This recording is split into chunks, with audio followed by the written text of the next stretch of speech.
out of order. There's going to be a lecture tomorrow morning that sets the full context for the Bridges Coalition. But we have two sessions today, and because of time issues, it was easier to arrange this session today and the lecture that gives the fuller picture about Bridges and what Bridges is tomorrow morning. So I'll give a couple of sneak peeks at that lecture today a little further into the session.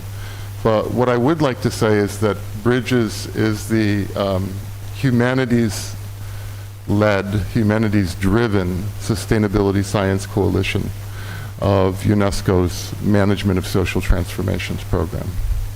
And in one important sense, the Bridges Coalition began here at Apheleia back in 2019 with the first of what would end up being 4 establishment workshops that took place here at UNESCO headquarters in Paris, in Sigtuna, Sweden, and then the 4th hosted in Turkey, actually, at Cappadocia University, although it was an online establishment workshop.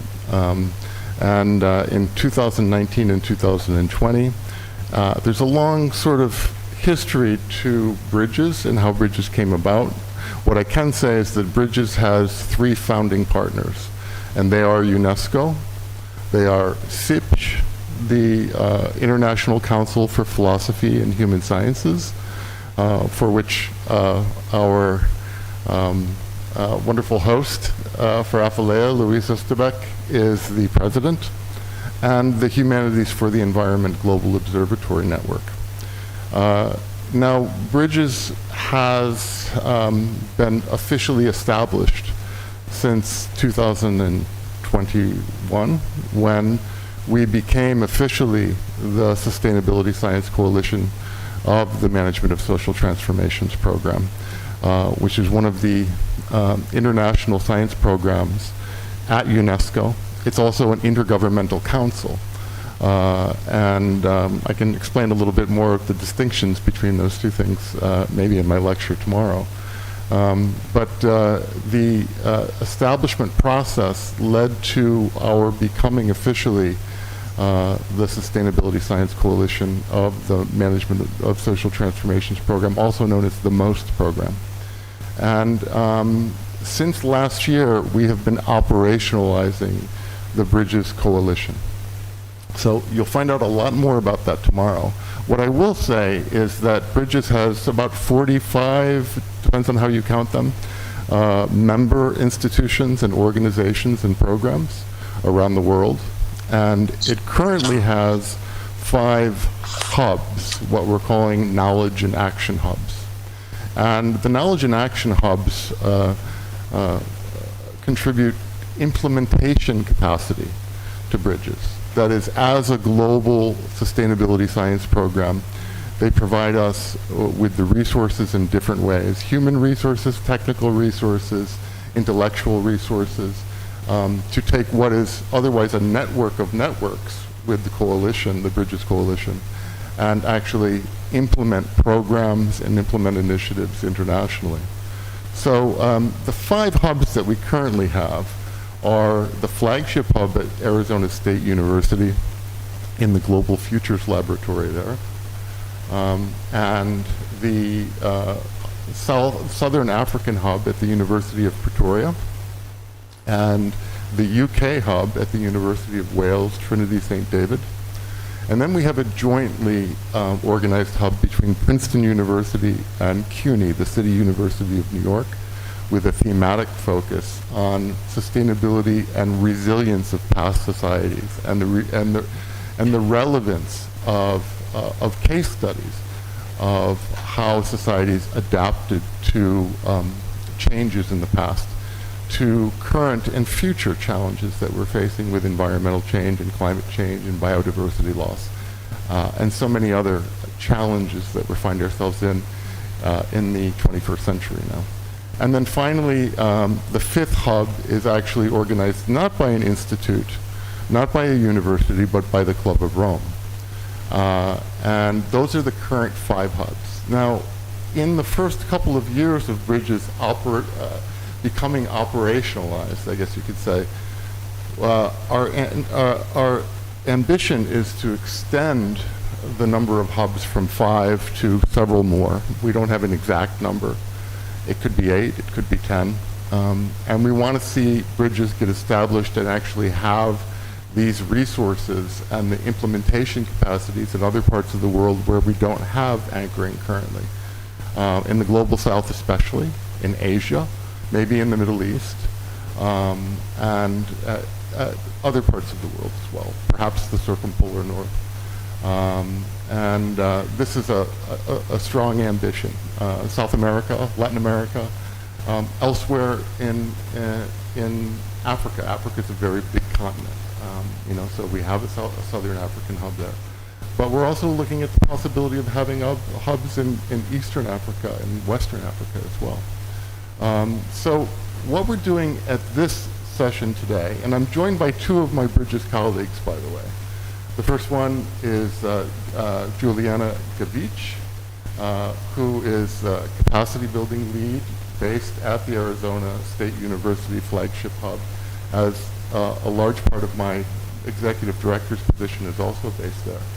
And we have the hub lead for the UK hub at the University of Wales, Trinity St. David. So if you would just like to say hi really quickly, Juliana and Lucy, so that people know who you are. Everybody. Hi.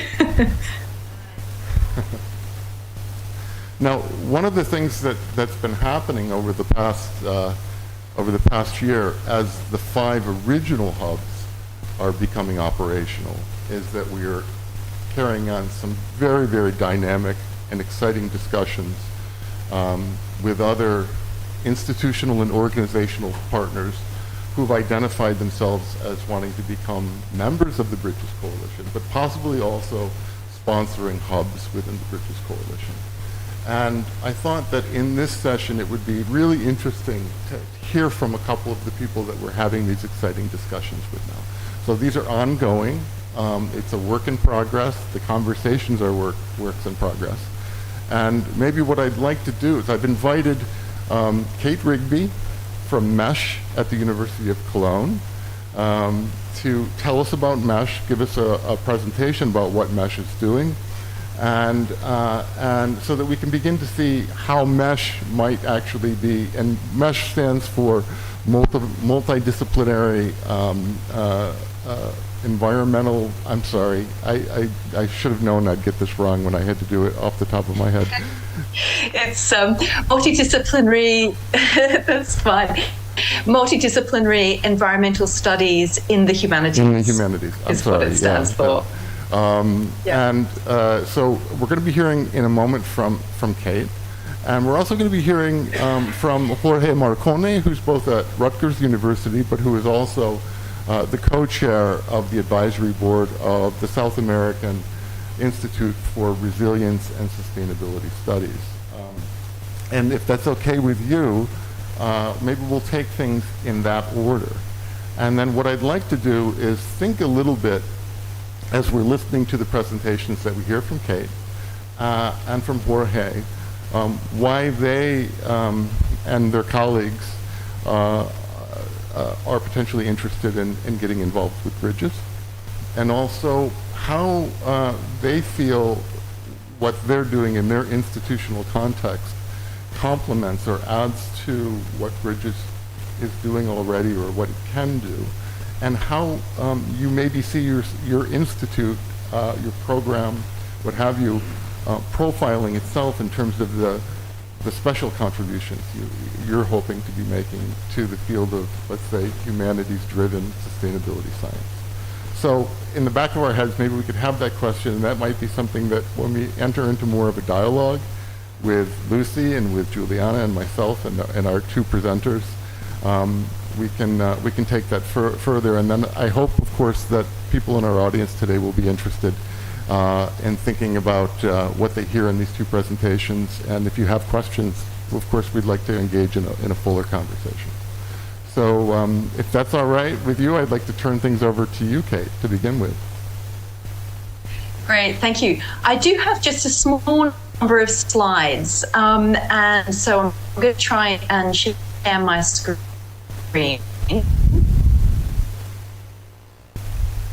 And let me see if I can go into,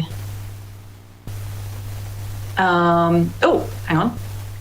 Okay, let me try that again. Sorry. For some reason, I'm having tech problems today. Okay, so I will start from the beginning. So I'm going to first of all begin by introducing you to MESH, which is really a very new entity. It was only established last year, almost exactly a year ago, with funding from the Alexander von Humboldt Foundation, who've funded a Humboldt professorship for myself. But this comes with a lot of additional funding for additional staff and project money and so on. Kate, just I'm sorry to interrupt. I'm sorry to interrupt you, Kate. I hit something on the screen, and your PowerPoint went away, and that was unintentional. I'm trying to see if I can restore it so that people can be seeing primarily. Yeah, there we go. Okay, great. Is it back? Yeah, it's back now. That's back. All right, thanks. Okay, cool, great. Okay.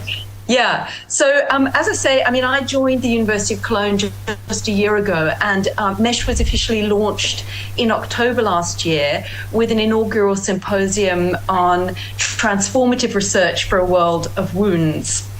And I'm just going to give you a sense of where MESH sits within the research landscape at the University of Cologne. So here's a little bit of a map of where we are in relation to a number of other centres and projects at the University of Cologne. And also you see here our three main themes. And we'll be focusing on one of these for each of the next 3 years. But we do, of course, understand them to be interconnected. And the first one is decolonial cultural ecologies. That's our focus for this year. And that's because we think that this is really foundational in terms of what the environment, humanities and social sciences can bring to sustainability science. That is to say, an appreciation of the diverse ways in which different cultures perceive, value, and interact with the more than human world. And also looking at it historically, the way in which some of those diverse modes were disrupted or even destroyed through processes of colonization. So, for example, there's a lot of research on the legacy of colonial notions of wilderness in continuing forms of fortress conservation. But he would be also looking to put pressure on the some of the sort of dominant concepts in sustainability, such as ecosystem services, natural capital, which already presuppose a distinctly modern Euro-Western view of the more than human world, primarily an instrumental view, which really grates with people who take a different perspective. So we think decolonial cultural studies is really cultural ecologies is foundational for our contribution, and we're very well placed at the University of Cologne to develop research in that direction, in collaboration with the Centre for Australian Studies, which is actually co-led by a linguist who specialises in endangered Aboriginal languages and works in sort of language and culture studies. And the Global South Studies Centre, which is, I believe, the preeminent centre for Global South Studies in Germany. It's of long standing and has been extremely successful with sort of very big grants. For example, there's a collaborative research centre shared with the University of Bonn called Future Rural Africa, That's in its second year of existence now. There's a big ERC grant that's actually it's actually led by co-director of MESH, Michael Bollig, who's an environmental anthropologist, and it's called Rewilding the Anthropocene. And it's looking at the sort of challenges and conflicts around conservation on working landscapes in the massive what's it called again? Kavango Zambezi Trans-Frontier Conservation Area in southern Africa. This is a conservation area which is larger than Germany and Austria put together. It's more than twice the size of the UK. This is one of, if not the biggest conservation areas in the world. And there are lots and lots of challenges there. I should say that that the core staff of MESH is multidisciplinary. We bring together expertise across environmental literacy and cultural studies, environmental linguistics, teacher education, environmental anthropology, eco-religious studies, but we also have collaborators from philosophy, human geography, history, Islamic studies and political ecology. Now, our collaborations with the Global South are very much facilitated by a program of global faculty at the University of Cologne. So the GSSC has been able to appoint colleagues from Africa, Asia and Latin America, South Asia and Southeast Asia and Latin America as global faculty. And we're collaborating with them at the moment in a massive, scary cluster of excellence application for a whole program of research. These clusters of excellence in Germany are sort of 7-year research programs with a potential 7-year extension. And that the focus for that program, or at least the name of it, is Sharing a Planet in Peril. So, so this is our decolonial cultural ecologies focus for this year. Next year, our sort of central focus is multi-species conviviality. And in fact, some of you may be aware that as a line of research that has emerged within the environment humanities, this is partly inspired by and actually in conversation with Indigenous concepts and practices, and especially in its Australian formation with the Aboriginal ethos of taking care of country, whereby country is a place of belonging that's also a nexus of multi-species interrelationships. In which humans are bound to act according to precepts defined by traditional law in the interests of collective more than human flourishing. So as we're engaging with this aspiration towards greater multi-species conviviality, we're looking at patterns of coexistence conducive to biodiversity conservation and ecological recovery in places where people actually live and work, including on farmland and cities. We now know that this is absolutely crucial. Simply protecting areas, be they a third of the planet or even more, is inadequate in itself. And we've really got to look at what happens on farms and in cities as well. And since a lot of prior research in multi-species studies, multi-species conviviality, has focused on human-animal relations, we want to extend this very decisively to include plants, fungi and soils.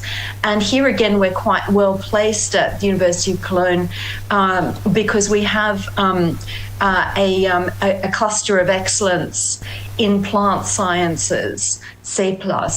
So we'll be working with our colleagues in C+ on that. And so then in 2025, our focus is disaster preparedness. This is something I've worked on a great deal myself. I also like to think of this as disaster reckoning in the double sense of reckoning with disaster. Disaster is becoming ever more common, but also recognizing disasters as a form of reckoning. That is to say, disasters disclose the consequences of unsustainable socio-ecological relations and practices. So the primary focus, as we've been thinking about it so far, this might change, it's a couple of years in the future, but the primary focus is on the increasing frequency and intensity of extremes and then knock-on effects. So, droughts, obviously leading to crop failures and starvation and so on. So looking at the increasing frequency and intensity of extremes related to anthropogenic climate change, but potentially also other climate change impacts, such as the spread of tropical disease vectors and other kinds of health crises related, for example, to the maltreatment of animals in factory farms, keeping an eye on the increase in microbial resistant bacteria, and of course also the wildlife trade, also related to pollution and poor nutrition. So this, bringing an environmental humanities perspective to disaster preparedness proceeds from the premise, which I explored in my own book, Dancing with Disaster, that how people prepare for, respond to, and recover from such calamities depends on their assumptions about their environment, the stories they tell about it, and the historically conditioned modes of perceiving and interacting with it. I talk about a hermeneutics of disaster.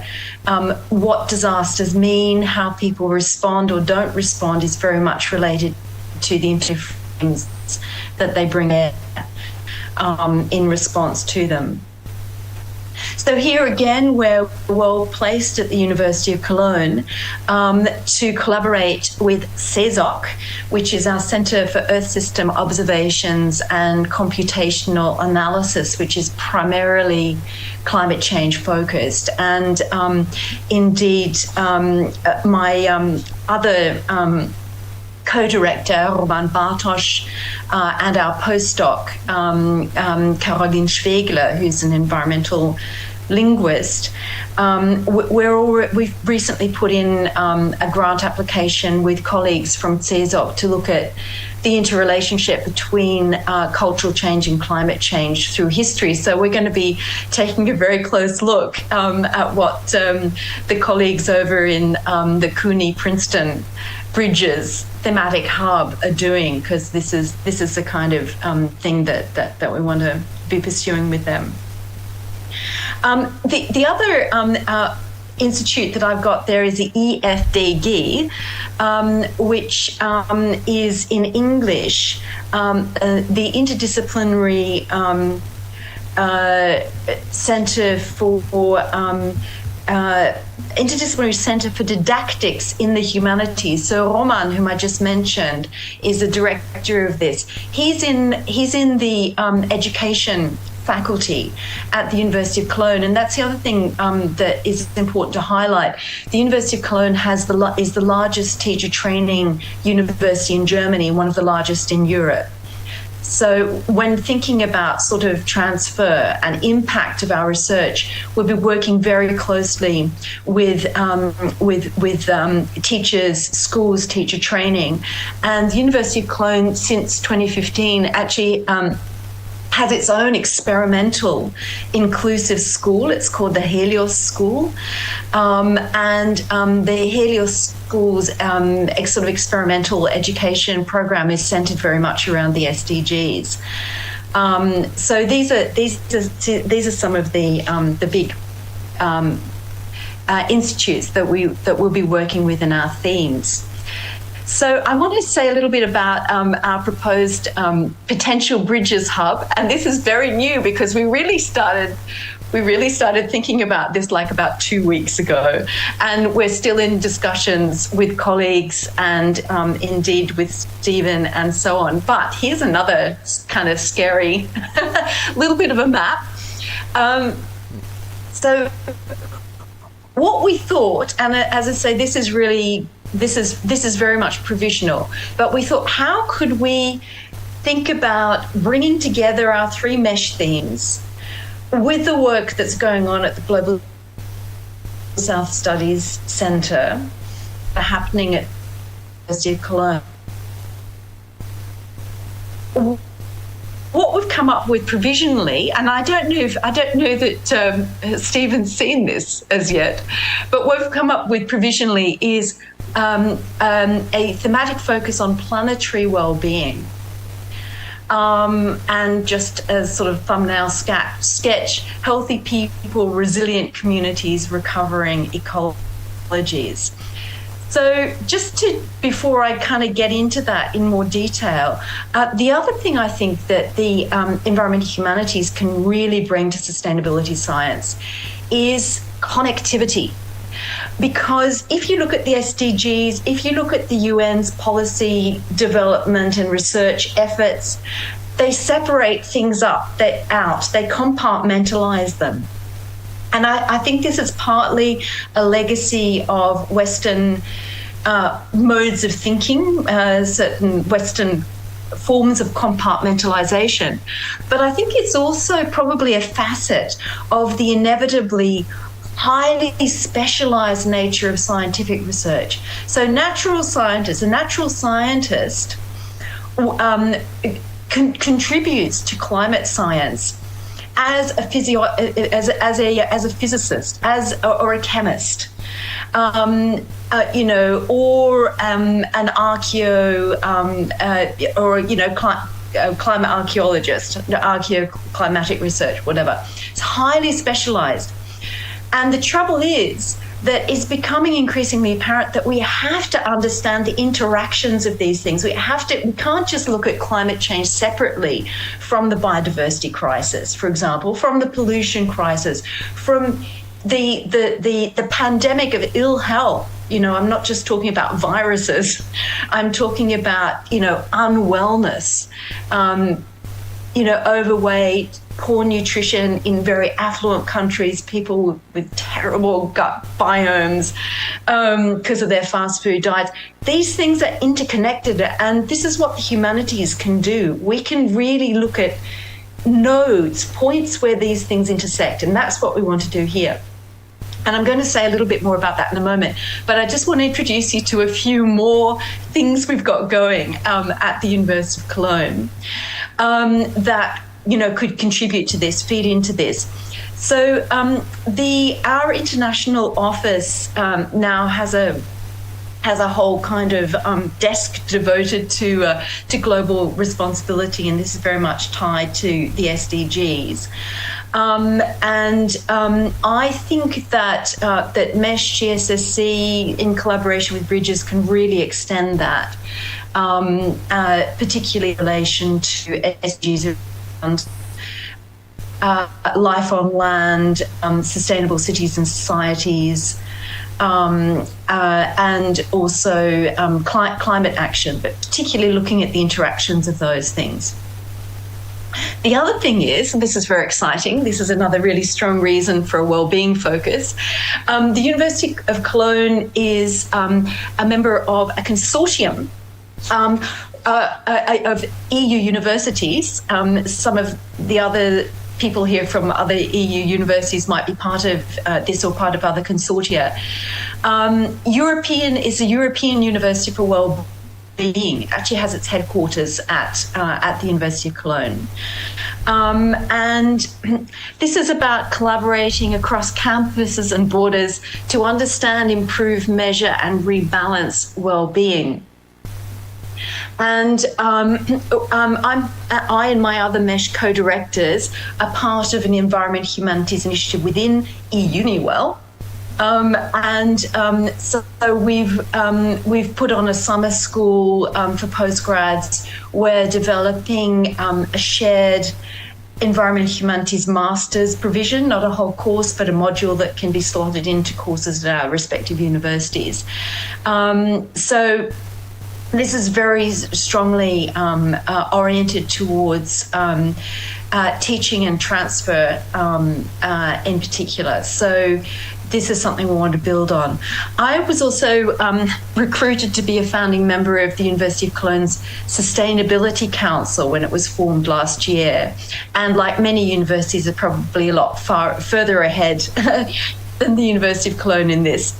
We're looking at strategies to mainstream sustainability across the education provision, research, transfer, and also sort of infrastructure, buildings, and so on. I've already mentioned the Interdisciplinary Research Centre for Didactics in the Humanities, and the last one I've got there is the Wissenschaftsforum zu Köln und Essen. So it's the Science Forum of Cologne and Essen, and this is very much about the public communication of science, but science in the German sense of including all research, and actually primarily the humanities. It's very strong focus on actually the public communication of the humanities and public engagement. Again, Roman Bartosz, who is incredibly busy, is leading a Cultures of Climate focus within this science forum. So we've got a lot going on. And now I'm just going to turn very briefly to our concept for a well-being hub, planetary well-being. So I've actually borrowed this visualization from an article on nature-based solutions because it kind of shows the kinds of interconnections that we'd be wanting to look at, particularly linking human well-being and biodiversity, but also looking at enhanced resilience in relation to climate change impacts. So again, you can probably hear behind this also our three foci of decolonial cultural ecologies: multi-species, conviviality, and disaster preparedness, brought together with this focus on well-being. And obviously, this sort of connects up with the concept of One Health, very much thinking about well-being in a more than human frame. That's one shortfall, I think, of this, just human well-being and biodiversity. But the sort of most of the work around the One Health that I've seen so far is very natural sciencey, and it's very Western. So there's also an opportunity to really look at the ways in which, within different cultures, health and well-being is understood in diverse ways, and really, again, bringing that diversity in. And particularly, looking at, for example, within Australian Aboriginal culture, human well-being and health is understood to be completely inseparable from human responsibilities, moral responsibilities, as well as material entanglements with non-human others. Unless country is flourishing, humans are not going to flourish. The idea that you can consider human health devoid of the well-being of country as a multi-species collective is completely bizarre. And people suffer profoundly by being removed from country or no longer being in the position to take care of it. So you've got that, but they're also within, kind of contemporary sort of Western cultures and actually strongly informed by Japanese traditions. There's also this new focus on nature and well-being, the well-being benefits of, experience of nature. But infrequently commodified and often understood one way in terms of, what benefits can we get from nature, but not so much looking at how can we help the more than human world to flourish in a better way together with us. So these are some of the things that we would be wanting to look at there. So let me just then finally, my last quick little slide, very, very preliminary dot points, I'm afraid. I caught a little video for corporate people that talked about death by PowerPoint. So here we go. It's a little bit of death by PowerPoint coming up now. So basically, I just guess to kind of bring together, summarize what I've been saying, we'd be looking at developing, promoting, and applying a holistic approach of planetary well-being, linking human health, sustainable and resilient communities with biodiversity conservation and ecological restoration, and very much through our collaborations with partners in the Global South as well.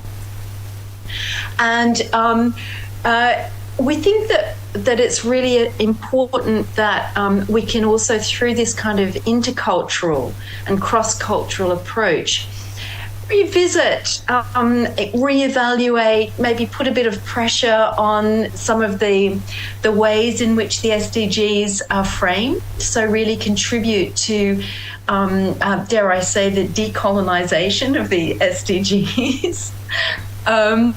Seeing them as an amazing opportunity, but also, as with potential for extension, elaboration, correction in terms of the language and framing. And again, so based on the links that we've already got, we'd be in a position to develop collaborative research, so transdisciplinary research using participatory approaches in North-South as well as South-South eco-humanities work, and enhancing obviously skills and knowledge transfer and capacity building. Also dialogically, between, Indigenous, modern European, humanities, sciences, academia, politics, and so on. And well, clearly this is the overall project of bridges, establishing transformative networks for cooperation on local, regional, and global levels.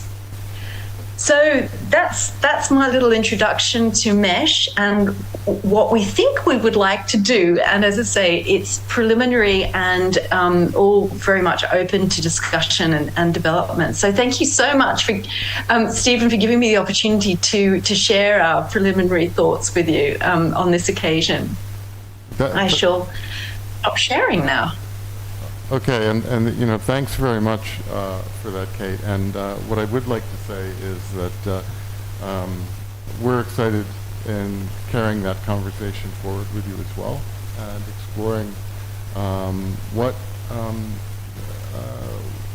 can come out of sort of a deepening dialogue and vision for the very fascinating things that you're doing at University of Cologne with MESH, and how that can enrich the Bridges community generally.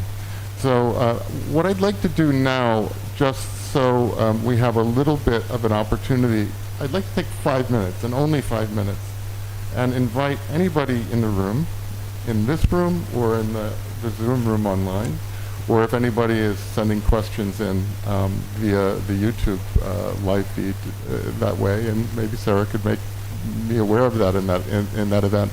5 minutes for just one or two very pointed questions for Kate before we move on and hear a presentation from Jorge about SARAS. So to begin with, is there anybody who had any thoughts or ideas that you would like to either share with Kate or ask Kate to elaborate on in a short, pointed way?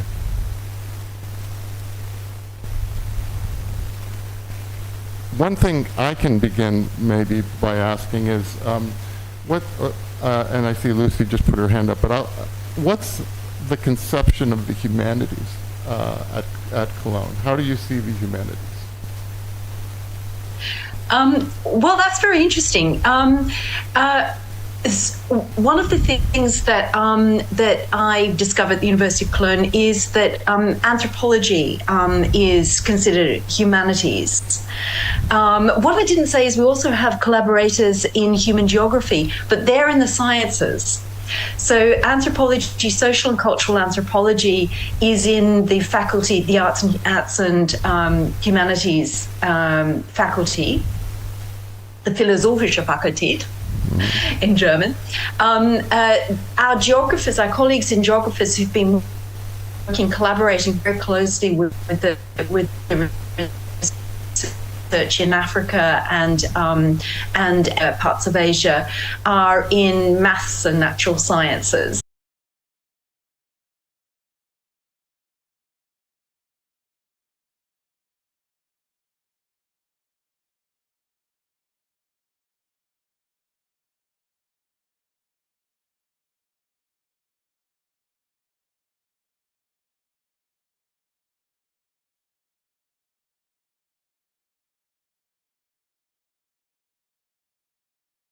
Latin American perspective into the coalition and potentially further develop our own network capabilities within Latin America to make that contribution even higher. And also another kind of network that is important for SARAS is the south-to-south connections and sharing of experience, which is a capability that we don't have yet, but it's something that we might to see developed. So this is our small building in Maldonado in Uruguay, somewhere between the city of Montevideo, the capital of Uruguay, and Punta del Este, the famous beach resort by the coast, almost out of the River Plate and the Atlantic. It's a very interesting location. It's between two major urban areas in Uruguay. It's in a suburban area between two major urban areas, but with easy access to the rural area that most or less consists the rest of Uruguay. So in terms of our place-based commitment, is the right spot from which we can gather a lot of the issues and the stakeholders that are pertinent to the major environmental issues that Uruguay faces. And the other interesting, for us, connection with Uruguay is that the scale of the country gives access to us, to decision makers at the government level. In fact, SARAS at a certain point has been supported financially by, we see it more scalable to other 19, almost right before the pandemic. In SARAS in Uruguay, the Institute hosted a 3-day workshop for a team of international researchers and artists in sustainable sciences and for tens of local stakeholders. Over 3 years, which included a field trip, about 60 people from 45 different institutions, academic, non-academic, public or private, gathered at the headquarters of the SARAS Institute in Bellavista, the town of Bellavista, and its surroundings to collectively identify and propose work themes, actions, and proposals for activities to be carried out in 2020 and 2021. The outcome of that meeting was an initiative that was carried for the next 2 years in spite of the pandemic, and of course it was modified substantially because of the pandemic, especially because a lot of what we were planning to do, of course, was in person. Transdisciplinary work, interdisciplinary community building requires a lot of this kind of person-to-person contribution. So in English, the outcome of that meeting was knowledge on the table towards food systems that work for people and the planet. That was the original name, and eventually 2 years later was a little bit changed. And it was this large participatory research and reach out initiative on the sustainability of food systems in Uruguay that was started that summer. The main focus of that project was Uruguayan-based. It was closely related to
of collaboration and transdisciplinarity among arts, humanities, and natural and social sciences. This vision and this mission is taken from our website, and currently the membership of SARAS consists of about 55 researchers between the scientists, and I'm using science and scientists in the word, in the sense that Kate mentioned before, in the German sense of all knowledges. 55 researchers, some belong to the advisory board of the institute. We have 13 scientists in the board from different countries, from South America. We try to balance, more than try, it's sometimes, of course, a matter of heated discussions, the balance between the disciplines, and we also do our best in having gender parity as well there.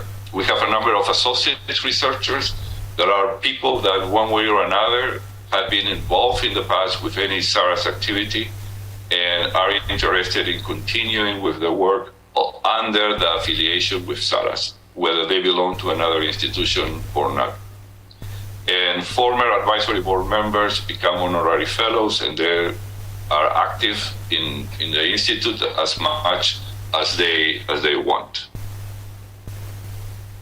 Closing, if I bring it closer to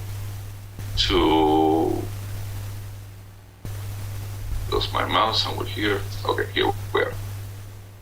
Closer to the humanities components in SARAS, our breakthrough with the humanities has been relatively recently compared maybe to other places, and it was on December of 2017 when we organized an international workshop, and with a public event that was run in Maldonado. Uruguay was an open event, but also in interdisciplinary seminar with members of the SARAS community, and what at that time we identified with the leader scholars in environmental humanities or eco-criticism in Latin American literature and art.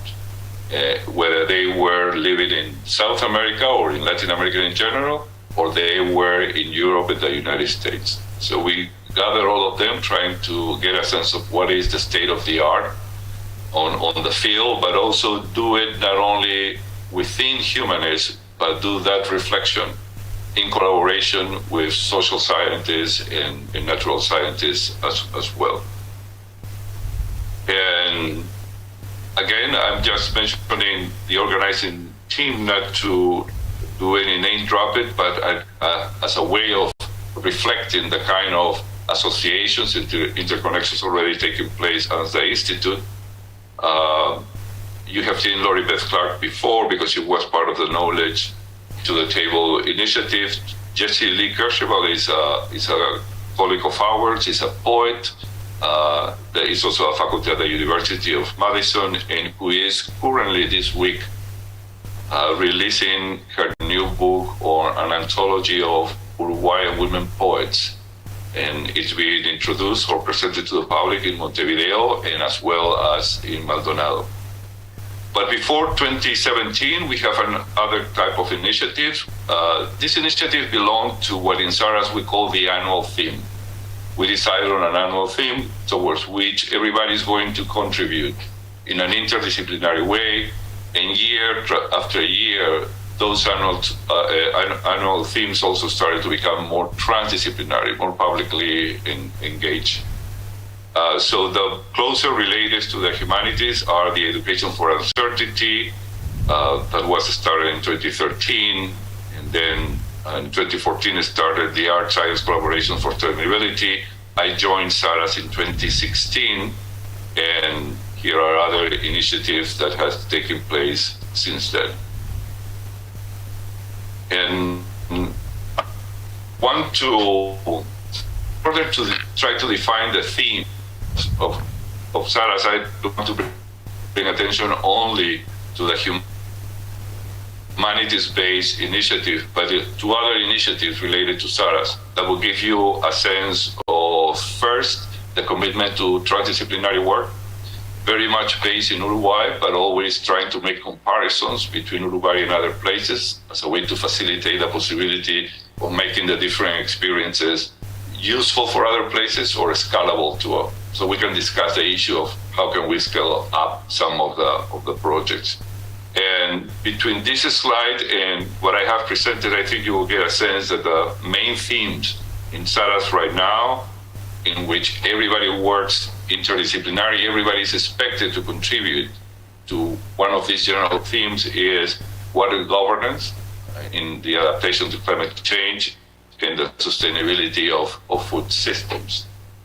One thing that we keep repeating ourselves is that one way or another, since 1492, Latin America has been exporting soil in different forms and shapes, have been exporting soil to the rest of the world.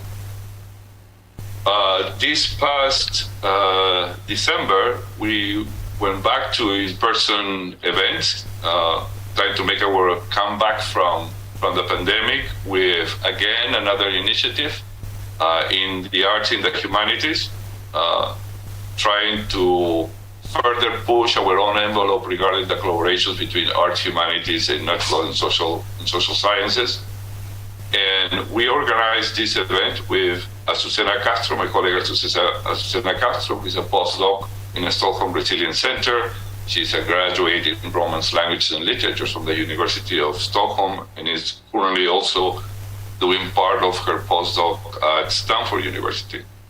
And what we wanted to do is to bring together a team that has already had experience with arts, humanities, science collaborations, but particularly in very transdisciplinary contexts, in very place-based, problem-solving situations, and see how that collaboration works and what things need to be addressed and what things need to be developed.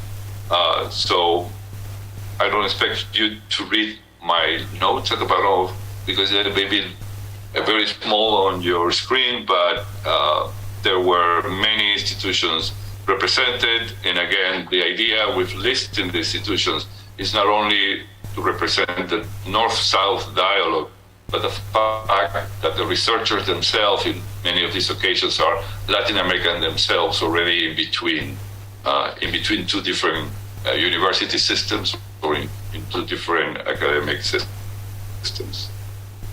So from that experience, we got a clear sense where to move forward, not only in terms of SARA's overall project, but in terms of the humanities component of SARAS. And one of the things that we decided to do is we have to keep on going with this reaching out and connecting different arts and humanities and science collaborations taking place already in the ground in Latin America, especially in very transdisciplinary contexts for which there is no map. We have the sense that actually there are many initiatives going on from what we learned from the workshop that I was describing before.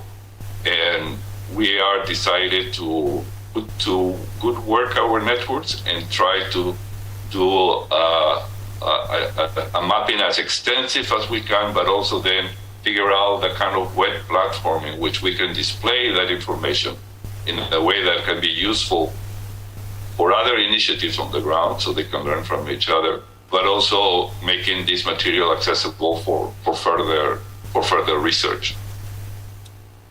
And as part of that, we have an initiative, Azucena and myself reach out to David Manuel Navarrete from Arizona State University, who directs the Latin American Observatory and who actually came to our event this past December to start such a project that we are calling tentatively a constellation of activist projects in Latin America for planetary healing, sustainability, and interdisciplinary environmental humanities. Another group of researchers at SARAS that work with the program in, I always forget what PEX means, the program in ecological, it's a United Nations program on ecological systems or people in ecology change systems, ecological change systems, I think it stands for the acronym. They were able to build within PECS, which is a network in itself, a Latin American network at the same time. So these colleagues are taking from the perspective of their own research, the further building networks, making SARAS a network of network within Latin America. And one of their transversal themes for this Latin American PECS initiative is the collaboration between arts and sciences and humanities. And the transversal themes for them are food systems, government, and transformative change. So we study redundant, but we know that in sustainability and resilience, redundancy is a good thing. And we actually will be proposing to Bridges SARAS UDELAR collaboration as a possible hub. UDELAR stands for University of the Republic of Uruguay, which is the main state university. And it's a very decentralized university. The natural sciences are based in Maldonado, very close to where SARAS is located. And the humanities has remained in the city of Montevideo. Other than the film school, there is a film school that it is based also in Maldonado, actually in Punta del Este. So still very close to us. And in SARAS, we want to further build our capacity in the humanities. And the first step for us is to build in that capacity with people in Uruguay. So we are starting working that relationship with the UDELAR. And the point person or the point agent for that building capacity is built around an environmental humanities journal coming out already from the UDELAR, which is called Ecopotery, which is Ecopotery is the Guarani word that it is more or less equivalent to, maybe you have heard the Buen Vivir, the Sumacausai or the Sumacamaña from the Andean part of South America. And this journal is very active. It has been able to draw the attention and recruit humanists already in Uruguay and in South America, because as usually, like in our cases, our networks, our professional networks are not only national based, but are internationally based. And they have already published on issues of women and cultural heritage related to fisheries, agroecology, and human-animal relationships, and environmental education for Latin America, and on the self-reflective process on the practices of inter- and transdisciplinary work. And one thing that we further need to do is that in Uruguay, the Ministry of Education and Culture is establishing what they call cultural centers, national cultural centers, Centros Culturales Nacionales Network, which are not exactly offices opened by the ministry, but are humanities associations, humanities-based organizations locally that are competing for being recognized by the state and probably funded to a certain degree by this category. And they started this process last year, but as soon, or we don't need to wait, there are already about 8 or 12 centers that have been approved. One, in fact, in Maldonado itself.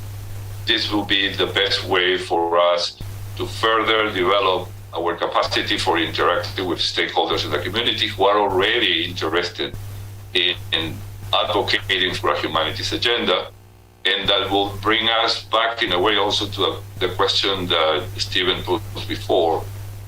What is humanities for us? It's very likely that it's something that we're going to respond as well in relationship with the stakeholders. What are the humanities outside the university is as important, or maybe even more important, than the way we decide humanities within the universities, because it's certainly driving people towards to do do things.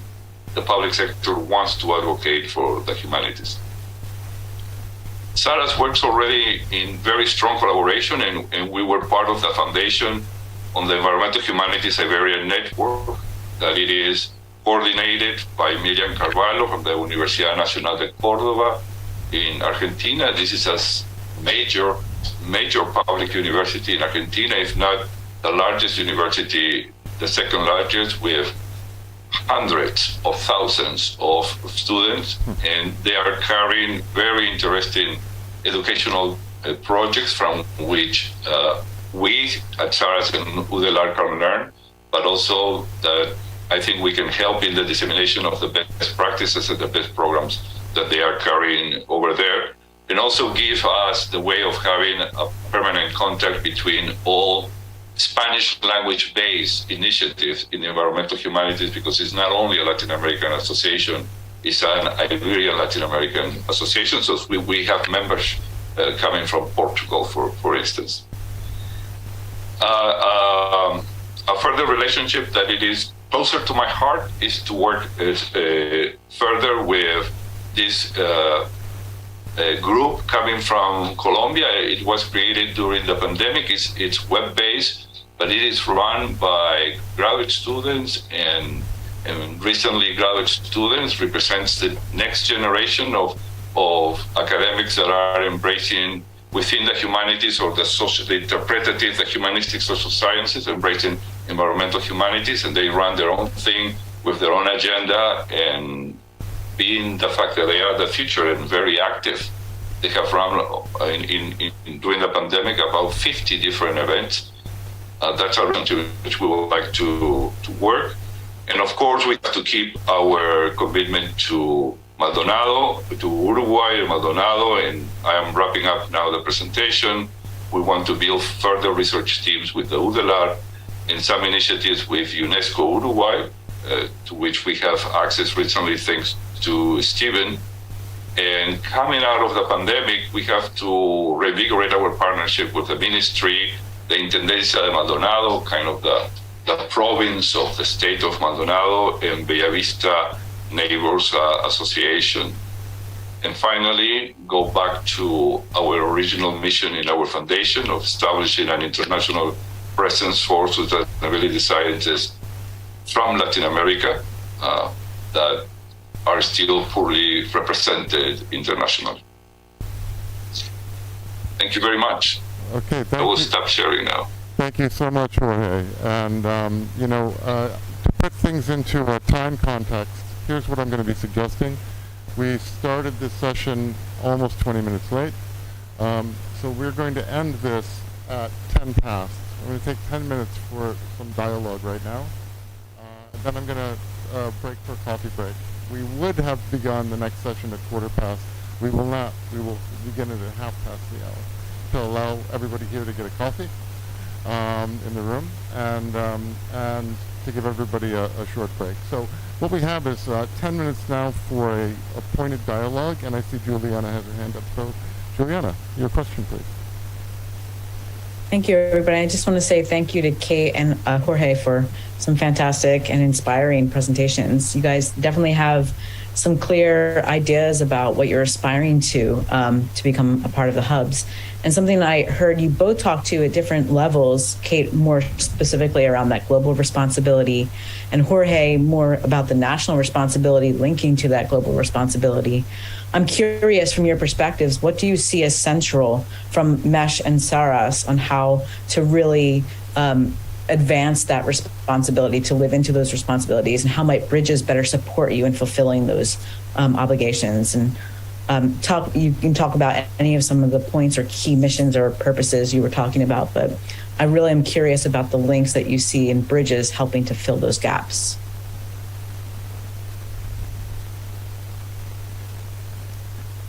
Feel free to jump in. I'm happy to. Thanks. I'm happy to kick off while Jorge catches his breath. Thank you very much, Jorge. And thank you, Juliana. I think that one thing that is really exciting for us is the opportunity that Bridges allows to have to have a kind of bridge, an avenue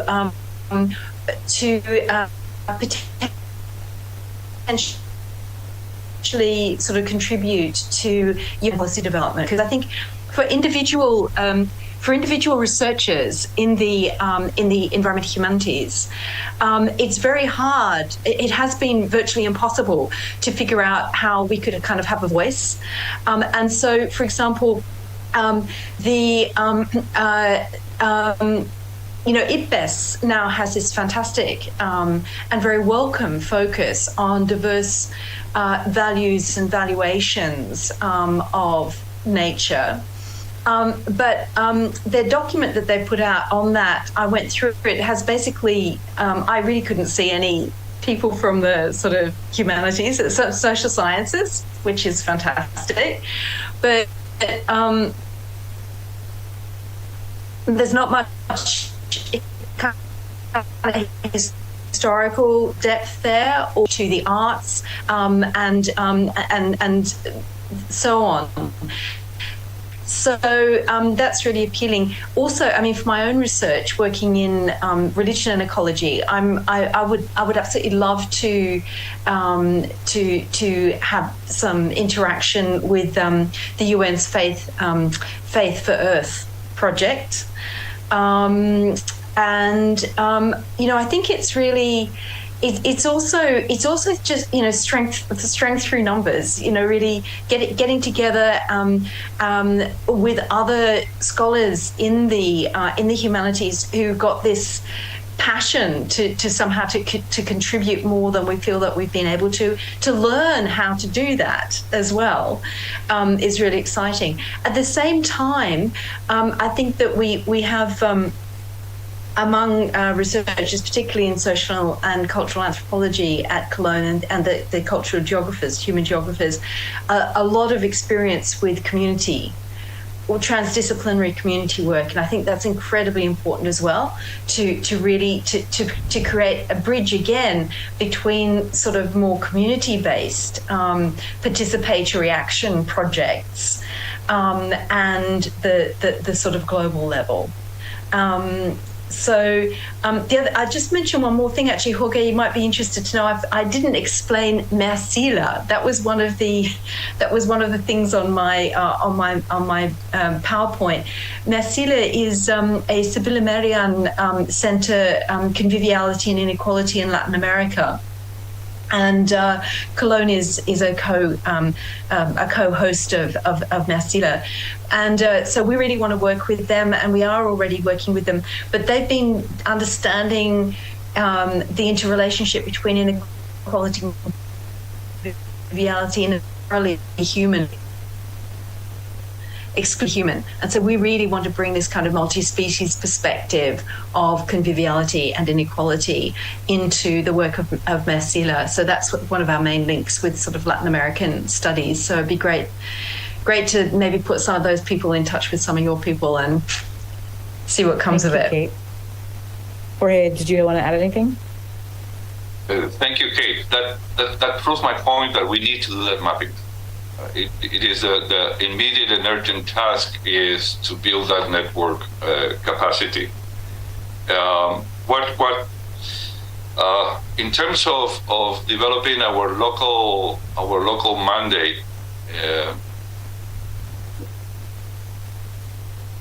that's an area in which we are healthy, and I will come back to that later. But what has become the challenge for us is to further develop the network beyond not Uruguay, but beyond the southern cone.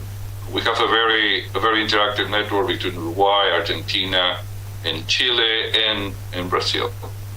And we still have to do a better job, even though I'm Peruvian. We have to do a better job moving over the Andes and keep on going north. And we have connections with Mexico, but we still have to develop connections with Central America. So developing the network is the challenge. And even before the pandemic, we knew that the development in the network requires a lot of in-person events. So one of the things we are looking forward with joining with Bridges is having the capacity of being available if what we are working on, it's of interest of bridges is if bridges can find ways of supporting financially or giving us the chance of competing for finances to do this. And this is when I have to go back to the local. Because SARAS has been significantly funded by the state, by the government of Uruguay, which that creates a lot of new opportunities because then we are interlocutors for the state of Uruguay. But it has all the other inconveniences that you can imagine, and I don't have to mention. And a lot of the projects that we have at SARAS initially come to us as forms of consultancy, in the hope that we can also get some funding to support the institute. So we need bridges for learning about similar experiences elsewhere, as just that point was proven a few seconds ago. But we also need to be part of a coalition, so we can become stronger in a way that we can only become stronger through being part of a coalition. Thank you, Jorge. And I also just wanted to note, Lucy, if you wanted to add any thoughts from your own, since the hubs are still in early development, I'm curious, you can also chime in. Yeah, well, so something thanks, Juliana, thanks, Kate, thanks, Jorge. One thing that came through from both of your presentations was that science is defined differently. And that's quite interesting because it is for me, because in the UK, there's very clear guidelines about the sciences. And at the moment, I'm working on a huge bid across a lot of different disciplines. And I'm noticing how very difficult it is for everybody to communicate effectively together through their discipline minds. And it's interesting as an exercise to watch how that's the case. And then you've added a further complication here with sort of who are the sciences and who are the humanities. The point that's just an observation, really, that I think, as somebody who is director of a hub and thinking about this transdisciplinary work, that's a methodological issue that we all need to really put our heads together on, how that's understood and how we move forward. I mean, I don't know if you want to speak to that at all. I also just have one other point that I want to say about something Kate said, which is I'm so pleased that you're including plants in multi-species ethnographies. That's something that I've been raging about for quite a few years, and I'm so thrilled that you've done it, because that speciesism is a bit silly. You know, we've got to move past it, really. Yeah, that's my contribution. And I hate at that point to sort of not give either of our speakers a chance to properly respond to the comment. But I'm also trying to think of everyone in the room and the fact that we've got another session coming up for about an hour and a half. And I think everybody probably really needs to go get a coffee. And what I would like to do is to invite, I think this is obviously a discussion and a conversation that's going to continue in a number of contexts with the new partners. And I would like to invite you, if you have an opening in your schedule, to join the second Bridges session tomorrow morning, if you can, where we're actually going to have a dynamic discussion around a number of the kinds of issues that we haven't had a chance to get to properly because we got started 20 minutes late today, and that I think were raised in this session. So if you can, take a look at the Apheleia schedule for tomorrow morning. There's a good session block of time in the second half of the morning where we'll have an opportunity, if you're able to join us, to continue this kind of dialogue. And I really can't thank Jorge and Kate enough, and I can't thank everybody for joining this session enough. I think there's some really, really exciting things happening in both of these contexts. Definitely time for coffee. Yeah. Time for coffee. Okay.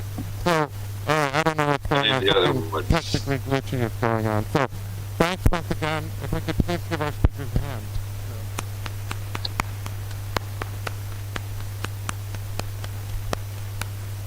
And to be continued, and if the poets are joining us, stand by. I'll be back in a few minutes. We're starting at 1:30 for that. Thanks, everybody, for welcoming me.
Okay, welcome back, everyone. And I'm excited to have this session because this continues a session we had at Apheleia in 2022. It's inspired by a session where we brought together several poets last year and did this. There's a bit of an echo going on here. I'm not sure why. I don't know if... we have some of the same poets back this year, and we have some new poets with us this year. And I'm excited about that.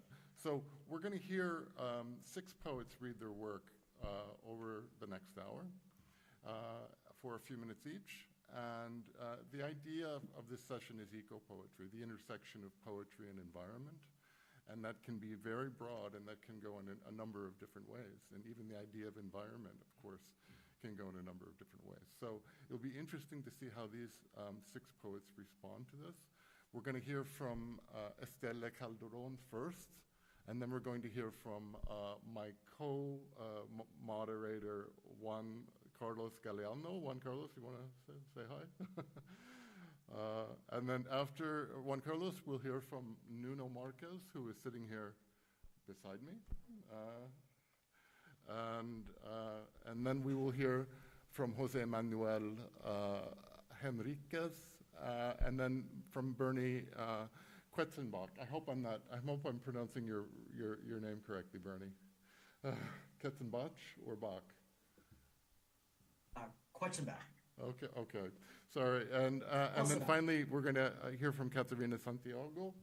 And I hope we'll be able to have a short dialogue at the end. Welcome. On some of the ideas raised by the selections of poetry that we've heard. All of these poems that will be read from are in the document that Louise Sisterbeck sent round to all of the participants today. So you can look at the poets on the title page and see where their poems are and follow along on your own handheld device, or I think we'll be sharing screens from the poets when they're reading as well, and have an opportunity to see on the big screen the text of their poems as well. So I'm going to turn it over to my co-moderator, Juan Carlos Galeano, and let you kick things off for us. Thank you, Stephen. This is a wonderful partnership that we have developed over the years on these poetry events, and bringing other fellow poets. I just got a couple of words that I want to share, with the occasion before we start with into Esthela. I said that in this gathering, several Latin American and European poets would like to share their visionary environmental imagination on the multiple subjectivities of the material earth containing visible and invisible worlds. In the midst of a current radical critique of the divide between culture and nature, we want poetry to be a lyrical intervention in society, an intervention able to create representations of interconnectedness of the human and non-human. Because in all places on earth, through cries, love songs, chants, prayers, spells, rituals, myths sung in thatched roofs, long houses, temples, or under the stars, the poetic, oral, and written languages have expressed our human emotions of anguish, love, happiness, calls for justice, not only towards other members of humankind, but also of our relationship with the sun, oceans, cities, animals, plants, and members of so many other species. So we want to talk, so let's listen to our fellow poets. And we're going to start with the poetry of Esthela Calderon, a poet from Nicaragua, who is going to share some of her new work, wonderful poems, and we'll talk about them later. Thank you. Muito obrigada. Thank you so much, Stephen and Juan Carlos, for inviting me. And okay, okay. ¿Sí? ¿Se observa? ¿Está bien? Sí. ¿Está el archivo? Share your screen. Sí, ok, aquí.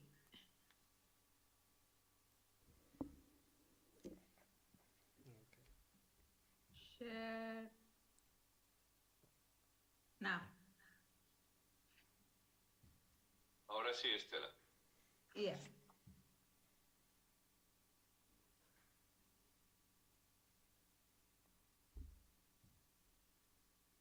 ¿Sí? ¿Es fine? Sí. Ok. A manera de explicación, la poesía comprendida en mi nuevo libro Colmena de Papel, Ediciones Amargor, narra la vida de una colmena, su organización y funcionamiento vertical del día a día. Habla también de la relación entre las abejas y los humanos y el intercambio desleal que existe entre ambas. Está más que claro también que el rol reproductivo otorgado a la reina madre en una colmena es equivalente al asignado por el machismo y la para la abeja.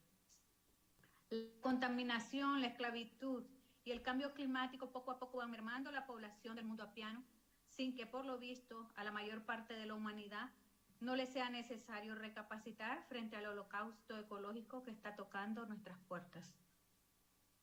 El fin de las abejas será nuestra propia extinción, ambas causadas por la avaricia, el irrespeto y la prepotencia de la humanidad. Gracias a las abejas, el mundo verde siempre renacerá, tal cual como lo reconozco en el verso, polen eres y en flor te convertirás. Mientras que la humanidad jamás dejará de ser el polvo que regresa al polvo, convertido en nada.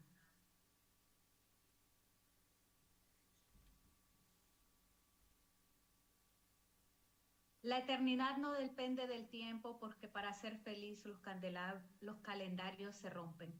Muchos adultos cuando fueron niños quisieron ser robustos abejorros. Yo todavía quiero serlo, aunque no sobreviva ni al primer invierno ni a la quemazón del sol. Un abejorro divertido de cuerpo velludo, adornado con rayitas amarillas, anaranjadas o blancas, con las piernas bien largas y lengua seductora. Vagar por los jardines y poder dialogar con el refinado lenguaje de las flores, ser su celestino, su confidente, con una buena paga de néctar, perseguir a unas cuantas obreras y convencerlas de que me lleven a sus piezas, a cambio ellas chuparían el polen pegado en mis patas. Un abejorro, quiero ser un abejorro, un cantante entusiasta sobre los campos olorosos de lavanda, o un compilador de historias de las perennes mejoranas. Un abejorrito con su casita de barro, el pacifista de toda mi familia, sin la necesidad de un aguijón que me defienda. Detector de las malvadas arañas que se agazapan y corrompen a los capullos. Pasearme por las avenidas primaverales donde desfilan las pequeñas mariquitas. Volar hasta donde mis pequeñas alas aguanten y vivir la eternidad en 32 semanas.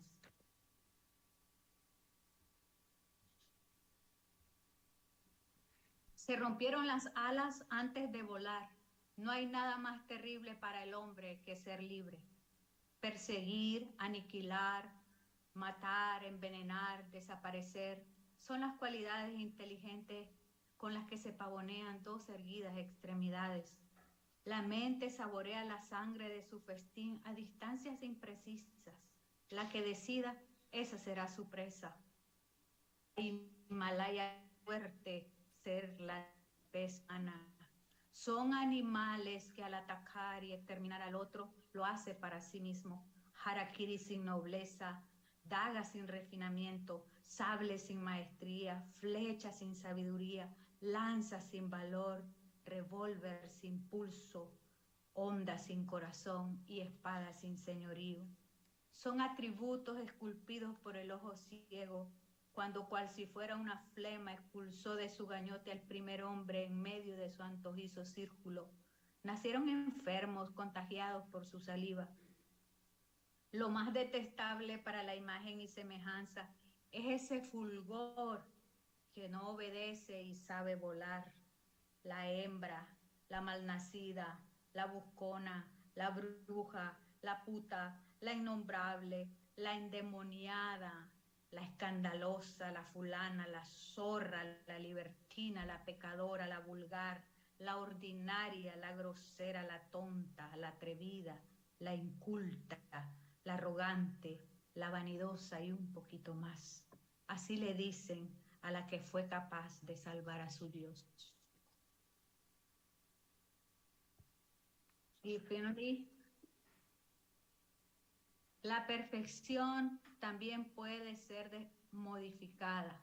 La especie humana es experta en modificar todo lo bello. Regocíjense, criaturas de la tierra, con la lluvia de tiamectasoma que alimenta el cauce de las deformaciones y la demencia, para no olvidar, si es Bayer, es bueno. Con la tierra pulverizada en un continente de plástico, sin vecindarios de aves, ni manada de animales, y sin un árbol que lance sombra. Alaben con cánticos nuevos al océano químico que devora el bostezo de los osos y tiñe de petróleo a los delfines, al Alzheimer de las abejas que amontonan semillas infectadas, y por las playas sucias que aplauden las orgías de las guerras. No se cansen del salzar, a las aguas podridas que vomitan flores deformes, a la humanidad de cerebro tullido que ha construido ciudades invisibles, tecnología tramposa y religiones falaces. Aplaudan, dancen y celebren por la esencia del ojo ciego que les acredita la destrucción, por los robustos pilares de sus fechorías y por el dolor que causa el libre albedrío. Empáchense hasta reventar de avaricia y lujuria, porque todo será sanado, rescatado y renovado. El mundo resucitará completo, ya sin ustedes, los hombres. Aleluya.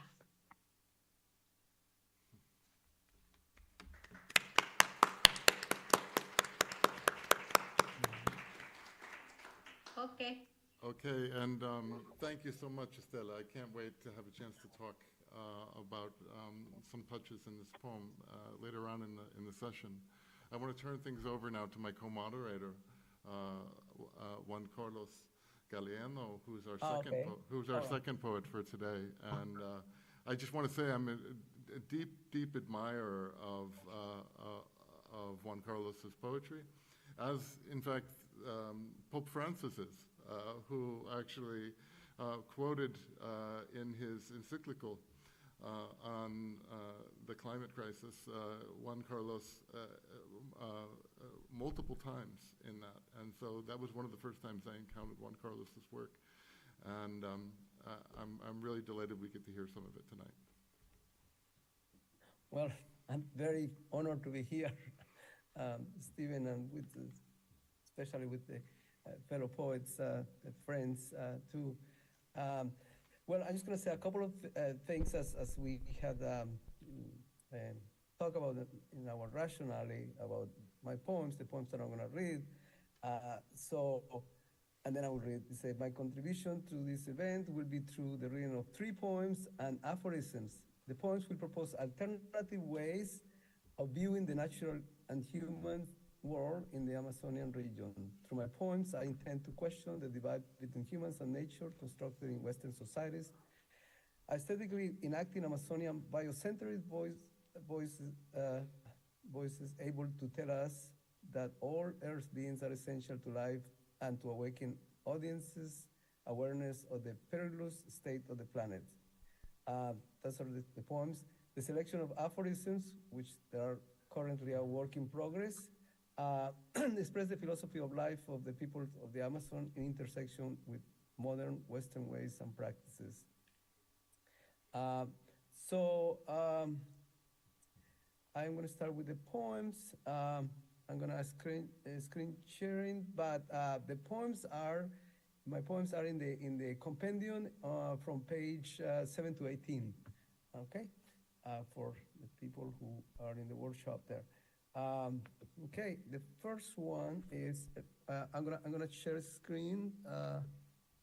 Okay. Okay, share. Can you see the poem? Yes, yes, we can. Okay, right. So let me see. Share. Okay. So as we did in Spanish, I'm gonna be rolling the screen there. Borrador. El hombre que necesita espacio en su mente para cosas de importancia, todas las noches se pasa un borrador gigante por la frente.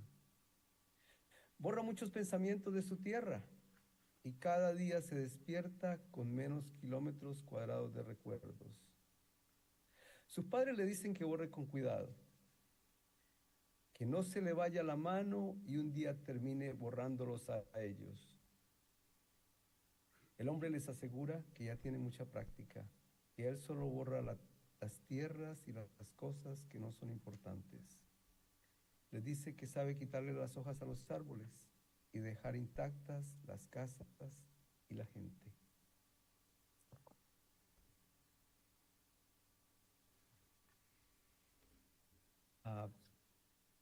The next poem is a muchacha, girl. Okay. Oh, excuse. I don't know. Let's see. What was it? Perhaps. Let's see. Eraser. Espera. Oh no. The next poem is the wait. La espera. Yeah. Okay. The wait and. I'll be rolling the screen again. La espera. El que espera mira el paisaje aguardando al que no va a venir. En la distancia se ve muy bien al que no va a venir. Se puede ver en un bote solitario, en el cielo, en las nubes. Dos árboles estiran sus ramas para brindar por el éxito del día. El que espera sería feliz si los granos de sol entrando por la sala quisieran convertirse en el que va a venir. El que no va a venir cruza montado en una mosca sin preguntar cómo le va. El que espera quisiera que el bote solitario y las nubes también se preocuparan. Tampoco estaría mal si los árboles del brindis se interesaran un poquito. And then, this poem, Girl, Muchacha, I think that will help us to introduce the aphorisms who are about the river's feelings. Okay. Muchacha.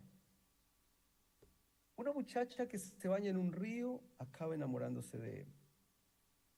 Si ustedes quisieran casar con un automóvil, mejor buscarle otro marido, quitársela de ese río. Puede que la relación con ese río incomode a otros en el universo, dicen algunos. El viento y otros más famosos se molestan. Lo dicen en la radio, lo muestran por televisión. Se molesta el sol que viene con su panero de yuquitas a saludarle en las mañanas. Se enfurece una nube que trata de meterse por su ventana para llevársela muy lejos. Pero la muchacha desaparece. Nadie sabe para dónde, en brazos de su río. And so the next, the second part is a collection of aphorisms, selection, some aphorisms that have as a subject not only Amazonia, but mainly rivers. So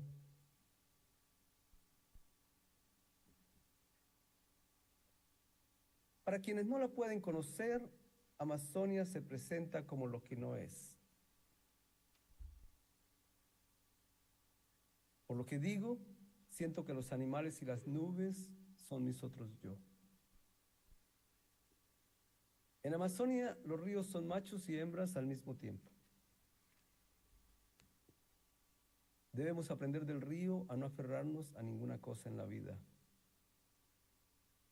Nunca supe por qué. Cuando regresé a visitar el río de mi niñez, él quería morderme con una de sus olas. El que yo pueda querer un arco iris significa que existen lazos invisibles que nos unen. El río y yo somos la misma cosa. Sin embargo, el río no soy yo y yo no soy el río. Parado en la puerta de mi casa, al amanecer, sin ningún cambio en mi vida, miro pasar el río. Espero una oportunidad. Como si lo apedrearan y le lanzaran escupitajos, el río se aleja de la ciudad con botellas plásticas, basuras y envoltorios de dulces. Hay unos que escriben sobre el río, los cielos y los árboles, no porque les interesen, sino para decir lo que les falta en sus vidas. Selva hermana del universo, los peces sueñan con subir al cielo y las estrellas en convertirse en peces. A la muchacha de ese pueblito que camina contoneándose, su madre la parió mientras viajaba en una canoa. El problema era que a veces ella estaba hecha de río y yo de nube. Otras veces éramos lo mismo. El río es una anaconda que dejó todos sus huesos para viajar con mayor comodidad. Cazadoras amazónicas, las nubes se reparten el río como si fuera un animal. Los ríos que relampaguean y silban en las tempestades son hijos de las anacondas. ¿Y el misterio del río? El único misterio es ser un río. En el fondo de un río no hay más que agua, su alma. Canoitas y botes se duermen felices en los puertos solo porque saben que mañana viajarán en brazos del río. De los ríos nacen peces, árboles y gentes. De las carreteras en las selvas nacen más carreteras. Para el corazón y el alma del río, las nubes, como si nada, son todo. Prefiero aventurarme en ríos traicioneros y en selvas distantes que vivir con los ríos estresados de mis venas. La única manera de querer al río es como si todos fuéramos ríos. Que el río no escriba versos o componga canciones sobre las jovencitas que se bañan en sus orillas no significa que no tenga sentimientos. A algunos ríos las nubes les dan de beber agua directamente de sus pechos. Por dignidad, el río no quiere que lo confundan con un lago, mucho menos con los canales. El alma seca es la más sabia y la mejor, dijo Heráclito, porque nunca conoció el alma de Amazonia. Diríamos toda la verdad sobre Amazonia si en lugar de palabras usáramos gotitas de agua. Cuando un árbol o el río preocupado me dicen que no se quieren morir, yo me quiero morir. No saben nada. Si le cortas una rama al árbol aquí, les duele a los otros de allá. Muchas personas en el mundo viven sin saber que en ellas hay multitudes de ríos. Muchas gracias.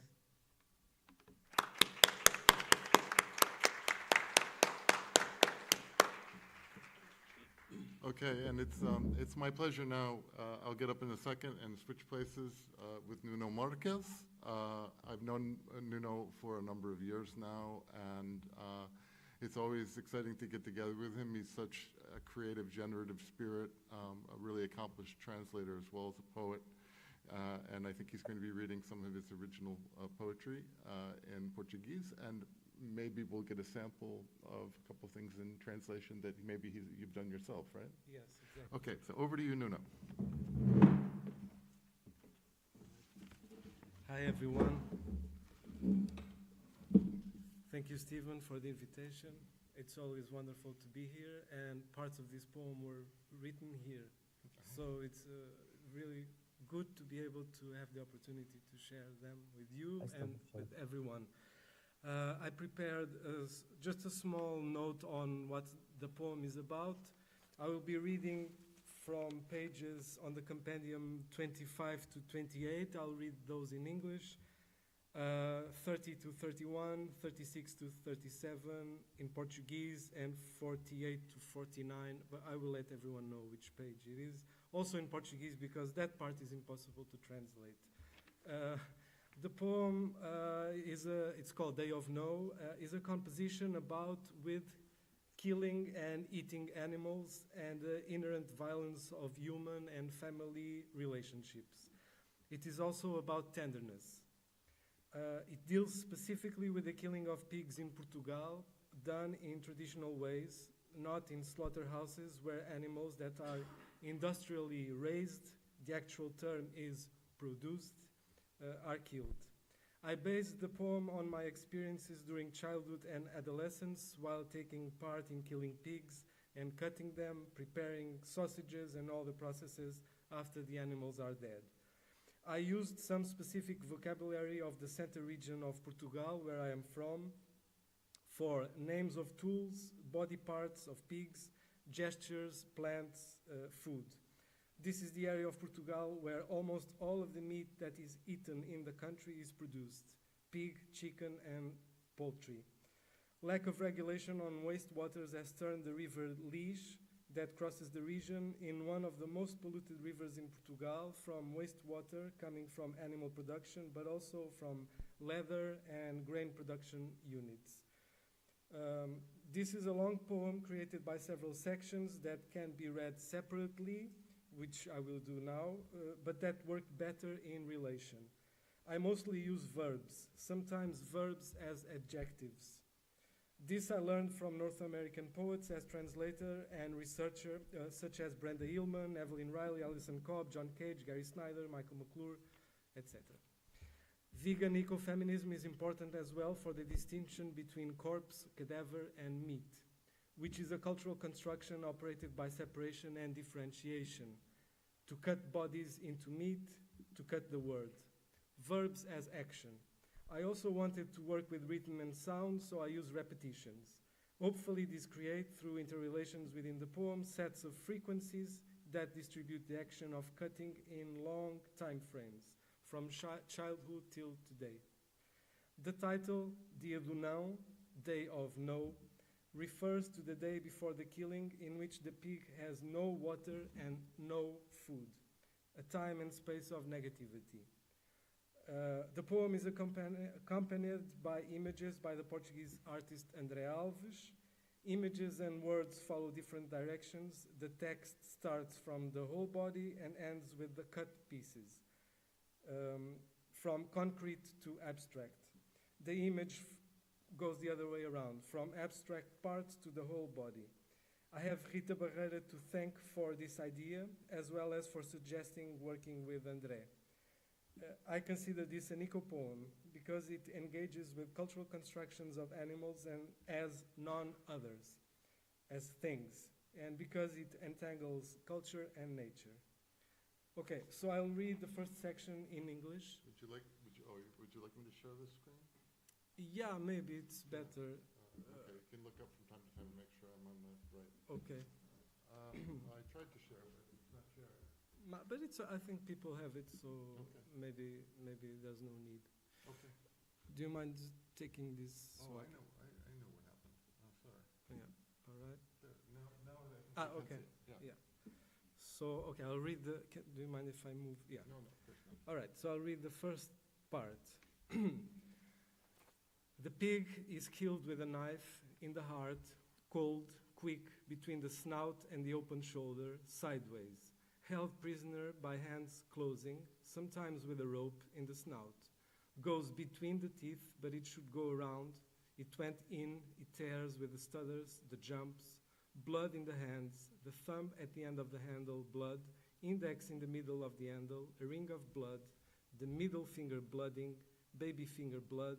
The handle blood, the blood in a basin on a morning, steam and cold curds, the blood as clouds, as bubbles. From the pig, a scream spinning around the knife.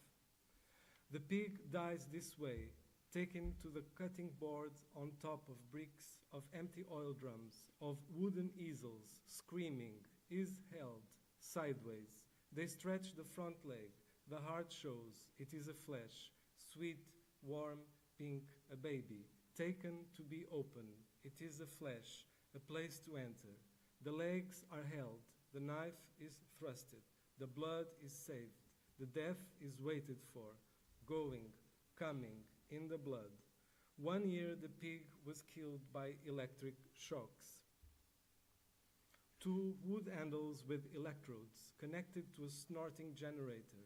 This way the pig does not die immediately. Takes a shock, is stunned. Takes another one, almost faints. Smells burning, burning flesh. Screams, lives, screams. The boiling blood in the thick nervous veins. Takes another shock, the heart still beats, only stumbles, loses strength in the legs. Stands up, screams. The generator didn't keep up with it, or maybe the electricity of the house went down. It came from the plant through the cables above the pine trees, bleeding. The sap dripping in clay vases, roots in the sand, where once was sea, where you see clouds between branches and pine cones. The stream in the distance, the cables over the stream, over the corn, over where once were bean fields, over the willow trees, over the church, over the houses, coming to a pole, a dry tree bending to the house, the electricity exploding in sparks in the pig, in screen sparks, the electricity from the plant where water goes through, where they used to make fabrics, cloths, ink in the water, in the hands of the woman carrying fabrics, tying fibers, standing up, weaving, spinning, chopping in cutting boards with small knives, meat, onions, herbs for the blood sausages, here made without rice, to cut the fat, to chop in cubes, keep them in clay vases, in basins, wash the entrails in the stream there, down below with water running, by the ankles, by the knees, in the afternoon. White, yellow water, there was fish, green weeds, there was fresh water from the fountain. A woman saint showed it to another woman, a light in the tightened sickle, in the grasses, in the sap, in the hands, cutting, scrubbing the skin, the sap, sending the saint away, on the third day straightening the back, pulling the scarf from the head, a light in the short white hair, in a soft green sea, in the wind, looking at the fountain, the sickle, the finger of the saint. The entrails a rosary, unraveled in the morning, open, stretch, wash, sing, in the stream, in the cold water. White as eels, taken by the water, as the paper ornaments of the festivities of Our Lady of the Grace, taken by the wind in the churchyard. A song of the doors plays, I drink new wine. Above it all, the scream of the pig, the squeal of the pig.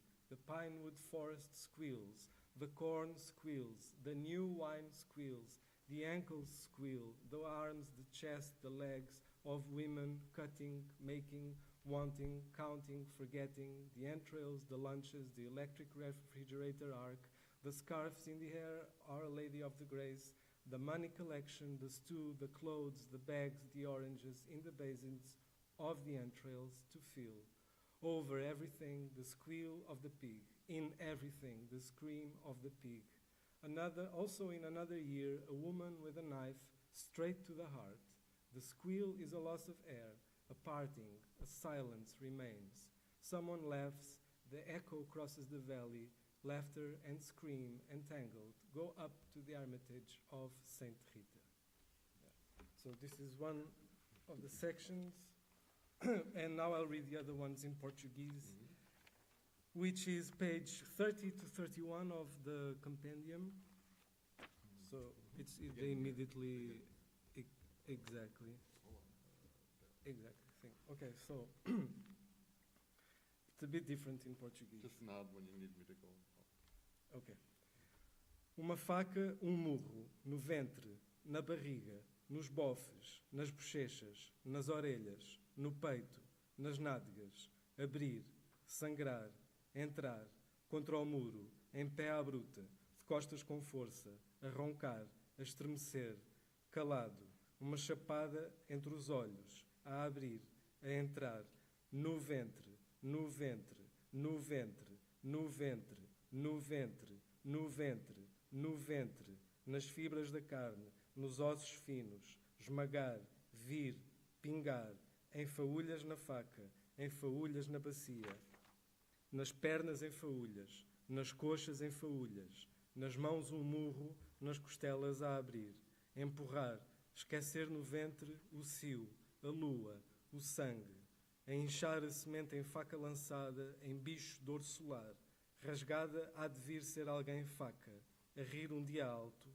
um trinado entrelaçado nos guinchos do porco sangue em faca. So just to finish now, I want to read the last section of the poem, which is more like, so it's really the last pages, which is, it deals more with sound. So these are Portuguese and Galician words. You can go more, yeah, more. So these are names for pig. More, yeah, right to the end. More, yeah, there. Okay. So there, this is, there's no way to translate this. Okay. So I'll just say it. Barrasco, cochino, larego, birre, cocheiro, farote, quiro, terçó, verrão, querricho, quenino, porcaço, verrasco, chencho, gironda, marranco, reco, grunho, mião, guerrim, quenino, quenino, chico, laparinho, leitãozinho, larego, xixi, chassim, bacurinho, cerdo, quenino, quenino, berrão, bacarote, cevado, cheno, láparo, mioa, porco, bácaro, amarelo, farroupilho, de bolota, quenino, quenino, quenino, coche, coche, quenino, coche, quenino. Okay, thank you.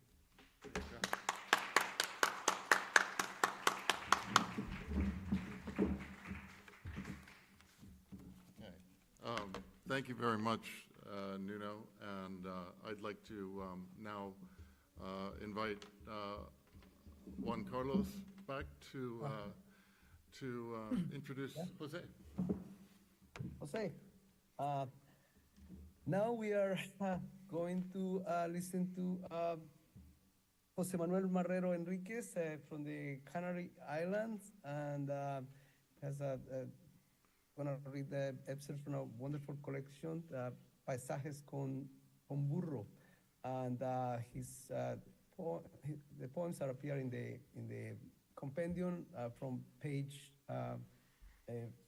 53 to okay, you finished. Okay, Jose. Okay, thank you very much.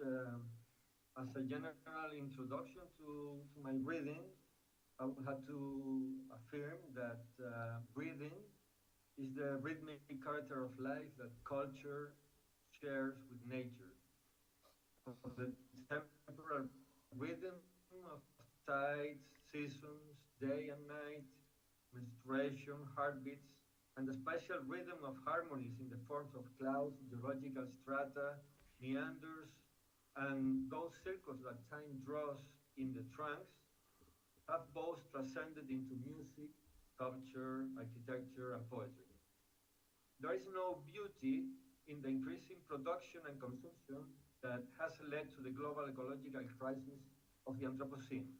And that is the reason why I have built my poetry and also my academic work on what I call the poetics of breathing, a poetics that makes ecology and environmental consciousness its foundation and starting point. I see my poetry as a result of the instinct of life, or in other words, as the result of the search for a beauty that is understood both as a basic tool for discovering meaningful aesthetics recurrences and as a property of nature and of her inhabitants to be preserved. And now I'm going to share with you my screen. I have to say that the translator of my poems is Ellen Skoronsky. That I didn't wrote that on Jose Manuel. Thank her very much for her work. Jose Manuel, could I don't know if Yeah. something is covering up the mic, or could you either move closer to the mic, or see if there's not a paper covering up the mic, maybe?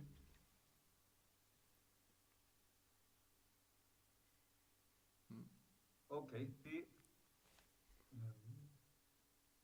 You see the poems? No. No. Wait a minute.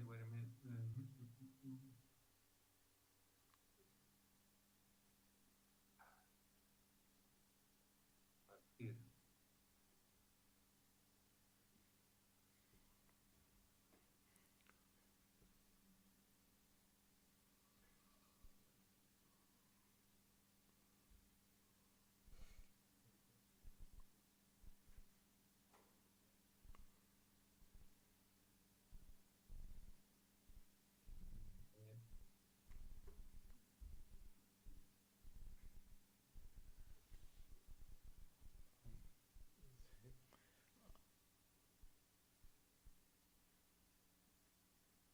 Wait a minute, please. Okay, that's fine. I don't know what's. Let's see.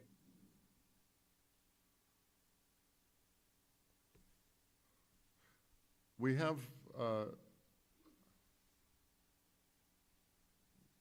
have the document open here if you would like us to share it.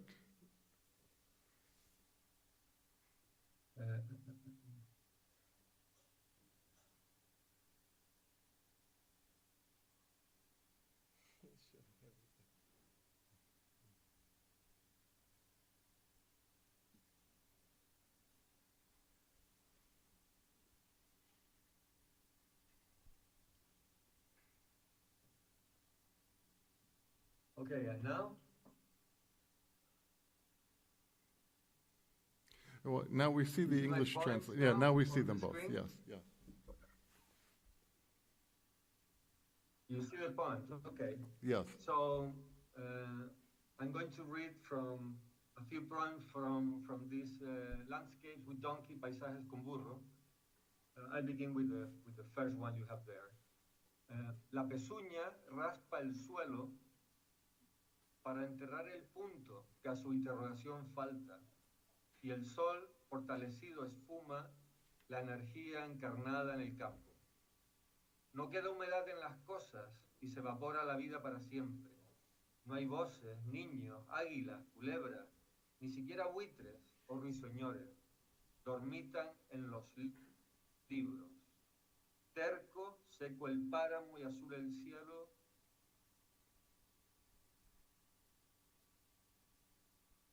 I will read in English because there is a video clip that I did with a musician, and it's in English, so I will read it in English. The snout is the point where the neck questions the grass that it chews. The saliva oozes its green answer from the corners of the mouth, and the fear of not having another earth is regurgitated and savored. Mars means nothing to the donkey, nor Venus, nor any other planet. Only the earth that revolves in his belly. The donkey is silent, his complex stomach digests certainty.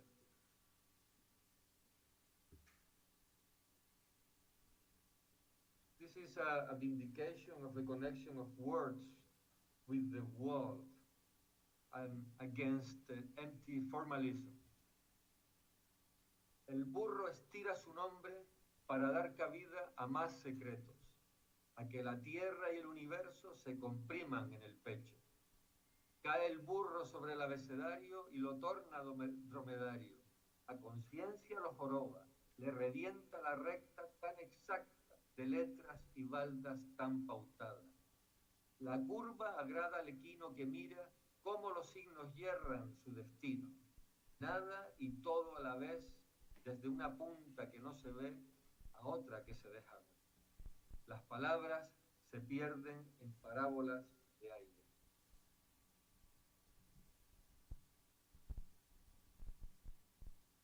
This is about the connection of what is out there, the earth, and what is inside us, as a way to feel the ecological distress as a personal distress. En la feria de ganado el burro ocupa un lugar sincero, el de las cosas que se van y no vuelven a estar sobre sus cuatro patas, en su lugar, en su centro. A su lado la vaca y el cordero, la cabra y el becerro que berrea en hilera su desconcierto. Hay perros más allá que ladran a la ubre tierra descompuesta. Oasis tan ansiado ahora, aquel desierto de la civilización, en el polvo de una feria que se acaba cuando empieza.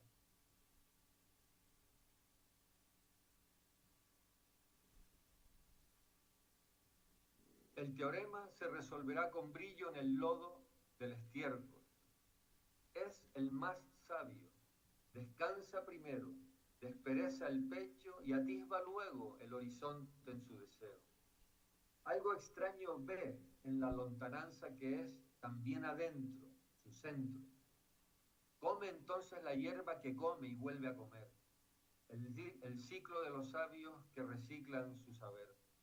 El burro, tras la siesta, es el médico de la tierra. We have a kind of new Jesus Christ, that redeems the world by suffering. Ese diente inmenso, cuadrado y amarillento, con caries en las esquinas, duele tanto que ocupa el prado hasta la ladera. Apenas un poco de cielo se ve, tras el pesar del esmalte carcomido. Una mota de azul baldío. Eras un burro diminuto, minúsculo, microscópico, pegado al pesar de sus encías, una nada atada a la aflicción que se derrama en su saliva. De la raíz a la cola sufre en silencio el burro, se acomoda al mundo, no le gusta y lo redime con su muela.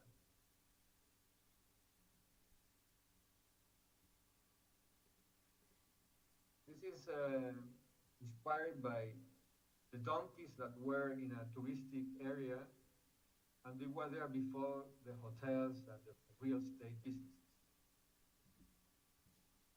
Trotaban junto al hotel de 5 estrellas 3 burros de estratosfera, 2 cabras mientras mordían las flores del jardín tras la piscina.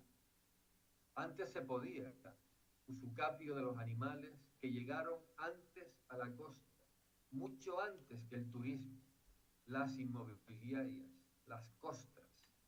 Nada queda, la carcasa de un viajero, una guía turística abandonada en el tresillo, un paraguas despistado, un borracho ante el cenicero. And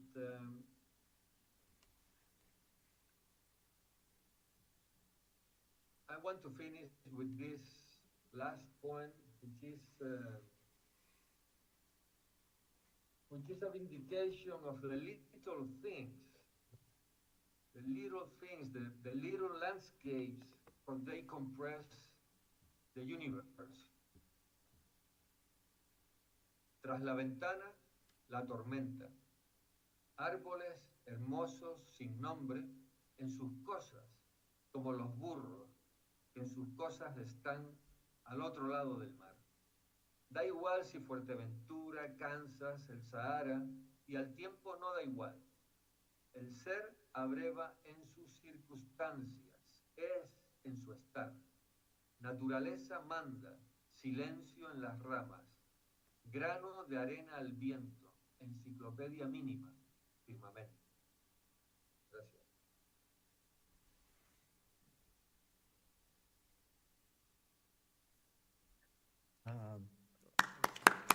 Thank you so much, Jose. Before we move to the next poet, I wonder, Sarah, if we could turn the volume up slightly for the Zoom speaker, because I think it's maybe a little too low.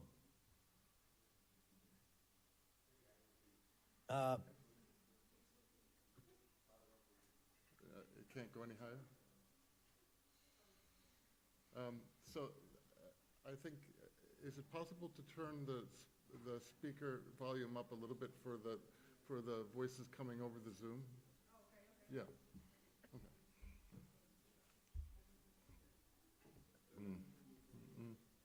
Oh. Is it better now, Steven? I think they're adjusting it right now, so it'll take just a moment. All right.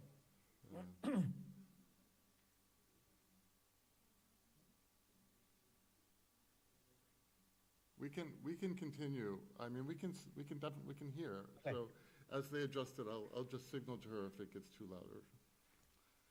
All right. Okay. So now, next poet is my dear friend Bernard Quetschenbach, Bernie, and with whom I have worked in several projects together in the Peruvian Amazon, and in fact, he's gonna share some verses from the reflecting that region. So, okay, Bernie. Thank you, Juan Carlos. I'm gonna. Can you hear me all right? Oh yeah. Yeah. Okay, good. So I'm starting with two Lake Ontario poems because they show where my poetic impulse with the rest of my life began. Right. So these are straightforward personal lyrics. They're written decades apart, but they also show the evolution of environmental issues in the North American Great Lakes. Lake Ontario is deep and opaque. It's like 800 feet deep. It held a wealth and still holds a wealth of living things, the gulls and terns that appear in the last stanza of Rochester Harbor.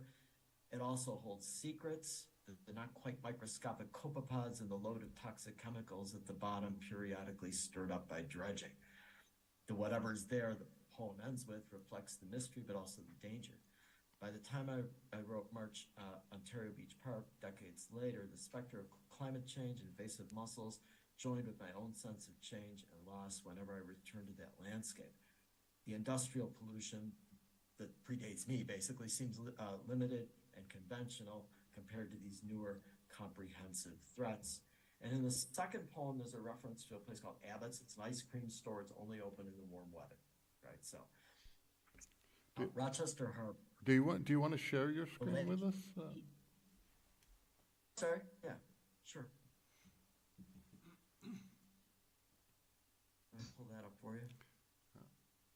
And those following in the book, in the compendium, it's page 66. This is on page 65 to 69, by the way. Right.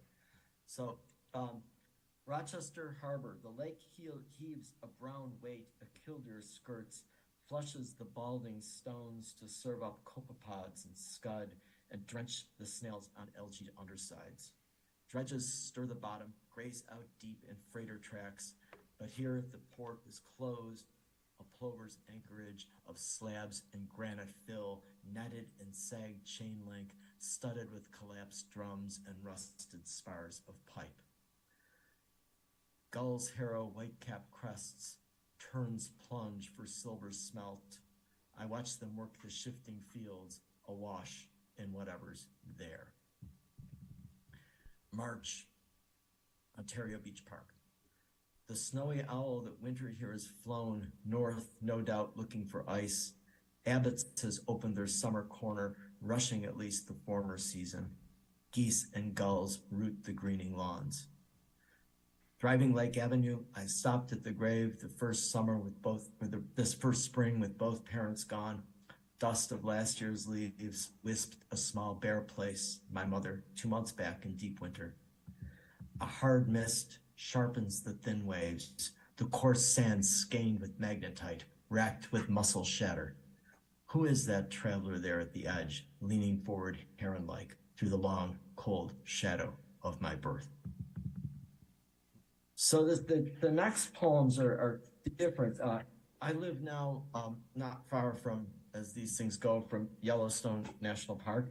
And in 2015, I stayed in a Forest Service patrol cabin just north of that park on a writer-in-residence gig. And the short poems here are excerpted from a series, Baboon Mountain, which is named for the mountain behind the cabin. They reflect my attempt to understand how and if the traditional American version of nature writing that I grew up with can exist in a 21st century world. Both of these short poems about air and how the concept of fresh mountain air, which we hear a lot around these parts, faces uncertainty in a time when no place is left untouched by continental scale events like climate change exacerbated drought and the resulting mega fires obscuring the distant mountains and tinting the air orange, raising the possibility of a treeless world. It is also true, though, that the concept of an eternal, unchanging wilderness that defines how many American 19th and 20th century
they are worth a lot or a little, I leave for others to decide.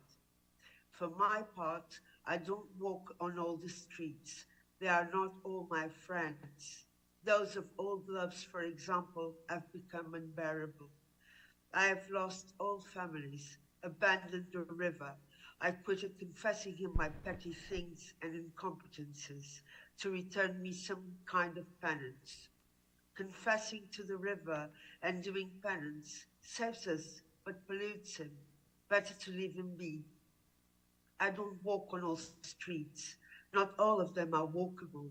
Those of old loves are fetid. I am not predisposed to make sashimi, origami, ceramics, or a yard from which to harvest good food with a clear conscience. Let the governments and other usurpers of the future wash the shit they do with fossil and nuclear energy, plus incentives to consumption and the psalms of liberalism. My time is neither that of today nor that of tomorrow. My time is stupid, self-absorbed, a 5-year-old in a body of a 40-year-old. My interest is law. The thermometers of mercury, the scales have weighted figures. I wind clocks. The wall clock has a cuckoo. They talk to me about emptiness, when what there is torpor. There is no emptiness. There is insatiable hunger for consolation. There is no emptiness. There is the abundance that swells the stomach, that rises us to the desk, that glues our tongues to the screens and the shop windows, really everything behind the glass. There is no emptiness. There is consumption. Laugh at us, those with nothing.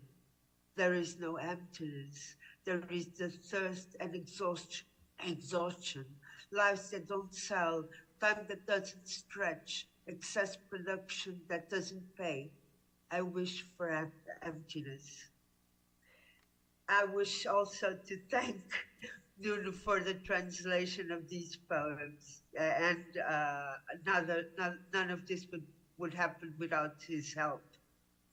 Thank you very much.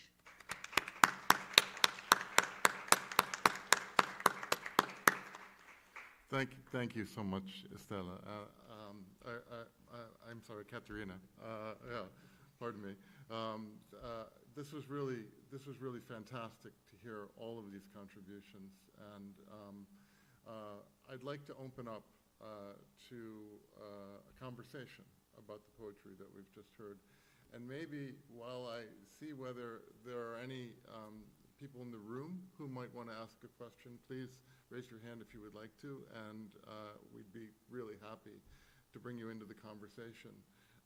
You spoke at the very end, Catarina, about where this poetry came from, this sense of rage, I think is how you expressed it. And I was curious just to know from each of the poets a couple of things. One is generally how you see your poems speaking either emotionally or in terms of a state of mind to questions of environment and questions of environment in this very precarious age that we live in right now. So would it be okay if we just sort of went through in any particular order, and if you were to say, this is the place that my poetry is coming from, and just elaborate for a minute or so, that would be really great, I think, as a way to start. May I start? Yeah, sure, absolutely. Well, I think it's pretty obvious that my poems come from a place of anger. Nature is our home, and we've reckoned it, and we keep on reckoning it. So this is this is absurd, and we should really be angry with politicians. And we don't see that happening. We see a lot of initiatives and people gathering, and we see no political measures coming out of it. No legislation, which is very serious, and no authority whatsoever when authority doesn't mind imposing itself on demonstrators. So I think I have nothing else to say about that. That's the place where my poems are coming from. Thank you, Catarina. May I say something? I think that different paths leads to the same Rome in a way, because, for example, in my case, I live in the Canary Islands, which is a touristic international place, and I began to feel that the landscape were completely manipulated just to build this, how would I say, these impersonal hotels. So that was the beginning of my preoccupation about landscapes. But also, in my case, I don't have a very activist message in my poems through clear messages. but just feeling, trying to feel with little things that inhabits the landscape that surrounds me. But I would say that my beginning in this let's say, when I began to be worried about all this ecological crisis was because of real estate development in touristic areas. Okay. But Esthela. Well, no sé, bueno, iba a pedir a Juan Carlos, pero mi traductor siempre en mi poesía es Stephen White, y qué bueno que está aquí con nosotros. Y pues solamente le pedí a él que me haga esto. Me siento más segura en mi idioma original. I was just going to ask my translator, Stephen White, who happens to be here, to translate what I'm going to say now, if that's okay. Cuando empecé mi lectura, explicaba un poco el contenido de mi nuevo libro, que es Colmena de Papel. Started my reading before I read the poems. I told a little bit about my book, Paper Beehive. Pero creo que, aparte de una preocupación, porque el asunto de la ecopoesía siempre está... In addition to my concern about ecopoetry, siempre ha estado presente en la poesía mía, sin embargo, nunca había tomado una decisión de enfocarme de una manera también estudiosa y de mi vida. I had never, even though I'm very interested in ecopoetry, I'd never really focused on it the way I do in this book, in a studied way. Así es, y viene desde mi vida, desde niña, crecí en el campo. Really, where it comes from is my life as a little girl out in the countryside, on the farm where I grew up. Y creo que no es solo una responsabilidad de poder ser realistas de lo que sucede. It's not just a responsibility to be a realist about one's origins, sino lo que estamos también nosotros dispuestos a hacer como creadores o como personas del arte sobre este it tema. has to do with what we're willing to do as artists and creators and writers. Para crear un poco de conciencia. To create a kind of awareness, a new awareness. Gracias. Thank you, Steven. Yes, Steven, I want to add something that I thought about Esthela. I had written to say, Esthela, your poetry strikes me as poetry of wisdom about humans and about nature. They definitely are rooted in the sense of place, which you just told us about. You know that what your poetry comes from, but now they incorporate some almost aphoristic lines of wisdom about who we are too. That's what I sense on this new book or these new poems that I enjoy them very much. So great, yeah. Okay, thanks. Bernie or Nuno, how would you respond? I think I've always been interested in the poetry of place, but I think I started with the concept that place and nature were something other than me. And that kind of that sort of separation is very North American, and I'm sure it's elsewhere as well, but the sense that you go to nature, and nature is where you don't live your life. And that's a profoundly disorienting and destructive concept that I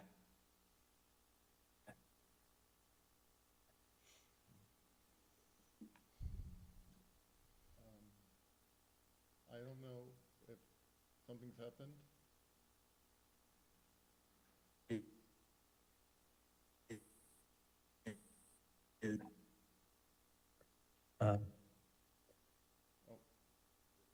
Are you there, Bernie? Yes. Yeah, I think we lost you when you said, right after you said that's a destructive concept. Oh, Okay, it's a destructive concept that you have to recognize as what it is and somehow find a way to escape from, not escape from so much, but to recreate while still, you know, maintaining your connection to those places and those years and those lives that you lived up to this point. When I grew up on Lake Ontario, people used to blame the lake for being what it was because it was over here and we were over here. And if it was polluted, it was somehow its fault.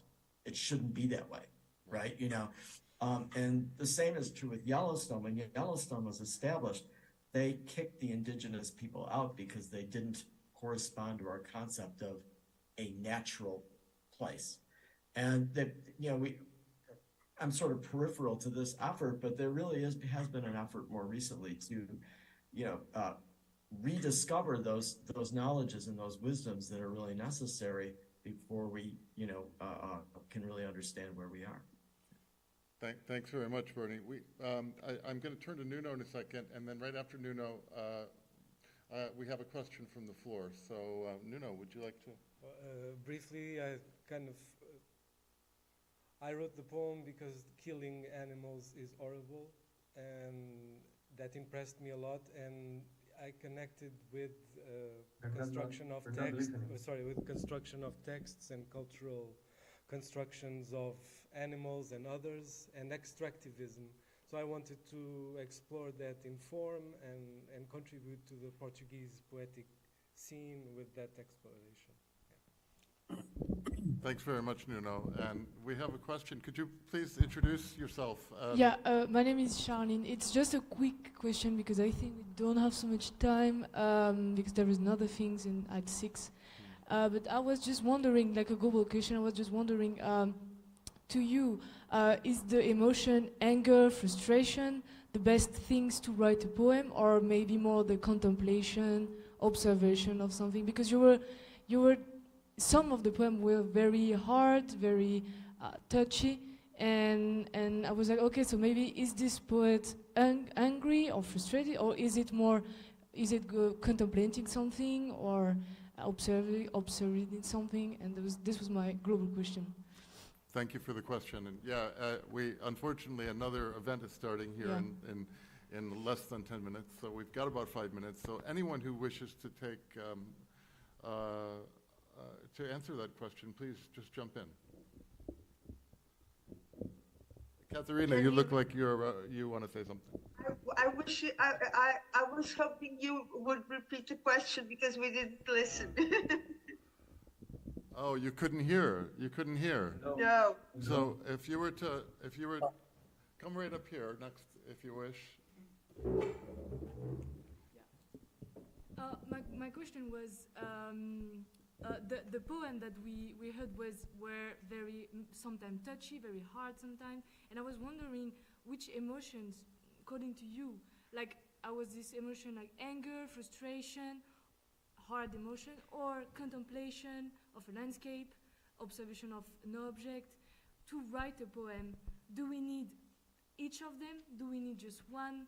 Do we need to combine, or can we write a poem just by contemplating something, or can we write a poem just by being frustrated? I would say everything is about your question is true. You will never know what everything that gathered in the elaboration of a poem. Sometimes and a poem, at least when I'm writing, is written in a long time.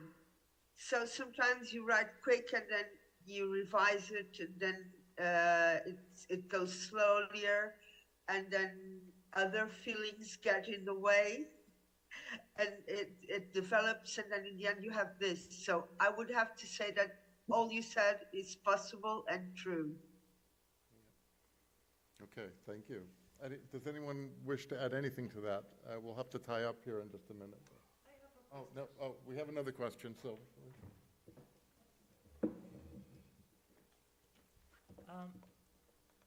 why do you call it eco-poetry? Poetry with nature as a leitmotif has been written since time immemorial. What's the difference? Does anyone wish to take a stab at that question? Thank you for the question. Well, I've always had a problem with the word eco-poetry. It's a very problematic idea for me because I consider that poetry is ecological by itself, in the sense that when you develop some aesthetic education, you get more prepared to be more conscious about what's happening in the world. So in a way, you know, aesthetics and pedagogy and activism are all together related. I understand that there are different ways to reach these, let's say, these goals. No? I work a lot on the form, and I am very worried about words, you know, which is the material which I work with, you know. But I see that any of us is completely different. So, but I have always had a very complicated relationship with the word eco-poetry instead of poetry. Poetry is ecological by its own nature. Okay, especially in our liberal situation. Thank you, Jose. Does anyone else have anything they'd like to add to that? Yeah. Can I? Esthela, Yes. and then Nuno. Okay. Esthela. Okay. Pienso que la ecopoesía, la diferencia con lo que ha existido anteriormente. The anteriormente. difference between eco-poetry and what has existed in the past Es que la ecopoesía sitúa al hombre no como eco-poetry situates humanity no como nos han colocado en una pirámide por encima. Not as the species at the height of the great chain of being. No, sino que nos sitúa en un espacio donde convivimos con las especies no humanas. It situates us in a space where we have to coexist and live together with all of the other species in an egalitarian way. Y creamos a partir de ahí un tipo de poesía. From that point. Con un tipo de poesía con un conocimiento ambiental convivido con las otras especies. And that's what we're trying to do, at least in my poetry. We're trying to create from the idea that all of the species need to be together and recognize their interdependence. Y también denunciar lo que sucede o lo que hacemos con las otras especies. And we also need to denounce what humanity does to the other species. Thank you. That's what eco-poetry is. Yeah. I'm so thank you, Esthela. I've been told that another event is going to begin here in 2 minutes, and so we have no choice. As much as I really would love to keep this conversation going. I want to say that this is the second event we've had like this. We did this last year, and I'm already talking with Juan Carlos and with Nuno about the possibility of having a Bridges poetry event in the future that may be more festival-like. And I'd be really interested in exploring it with this group of poets and a widening group of poets, perhaps connected to the Learning Planet Festival, which Bridges had a major involvement in this year. So if you're interested in that idea, let's stay in touch. And I can't thank the poets enough for sharing your work with us tonight. Thank you. Thank you very much. Jorge, no te había saludado. Bye-bye, everyone. Thank you, Steve. Bye. Thank you. Thanks, everybody. Bye-bye. Thank you. Bye. Hello, Juan Carlos. Please don't leave anything in the auditorium today because there will be another activity now. Okay? See you tomorrow.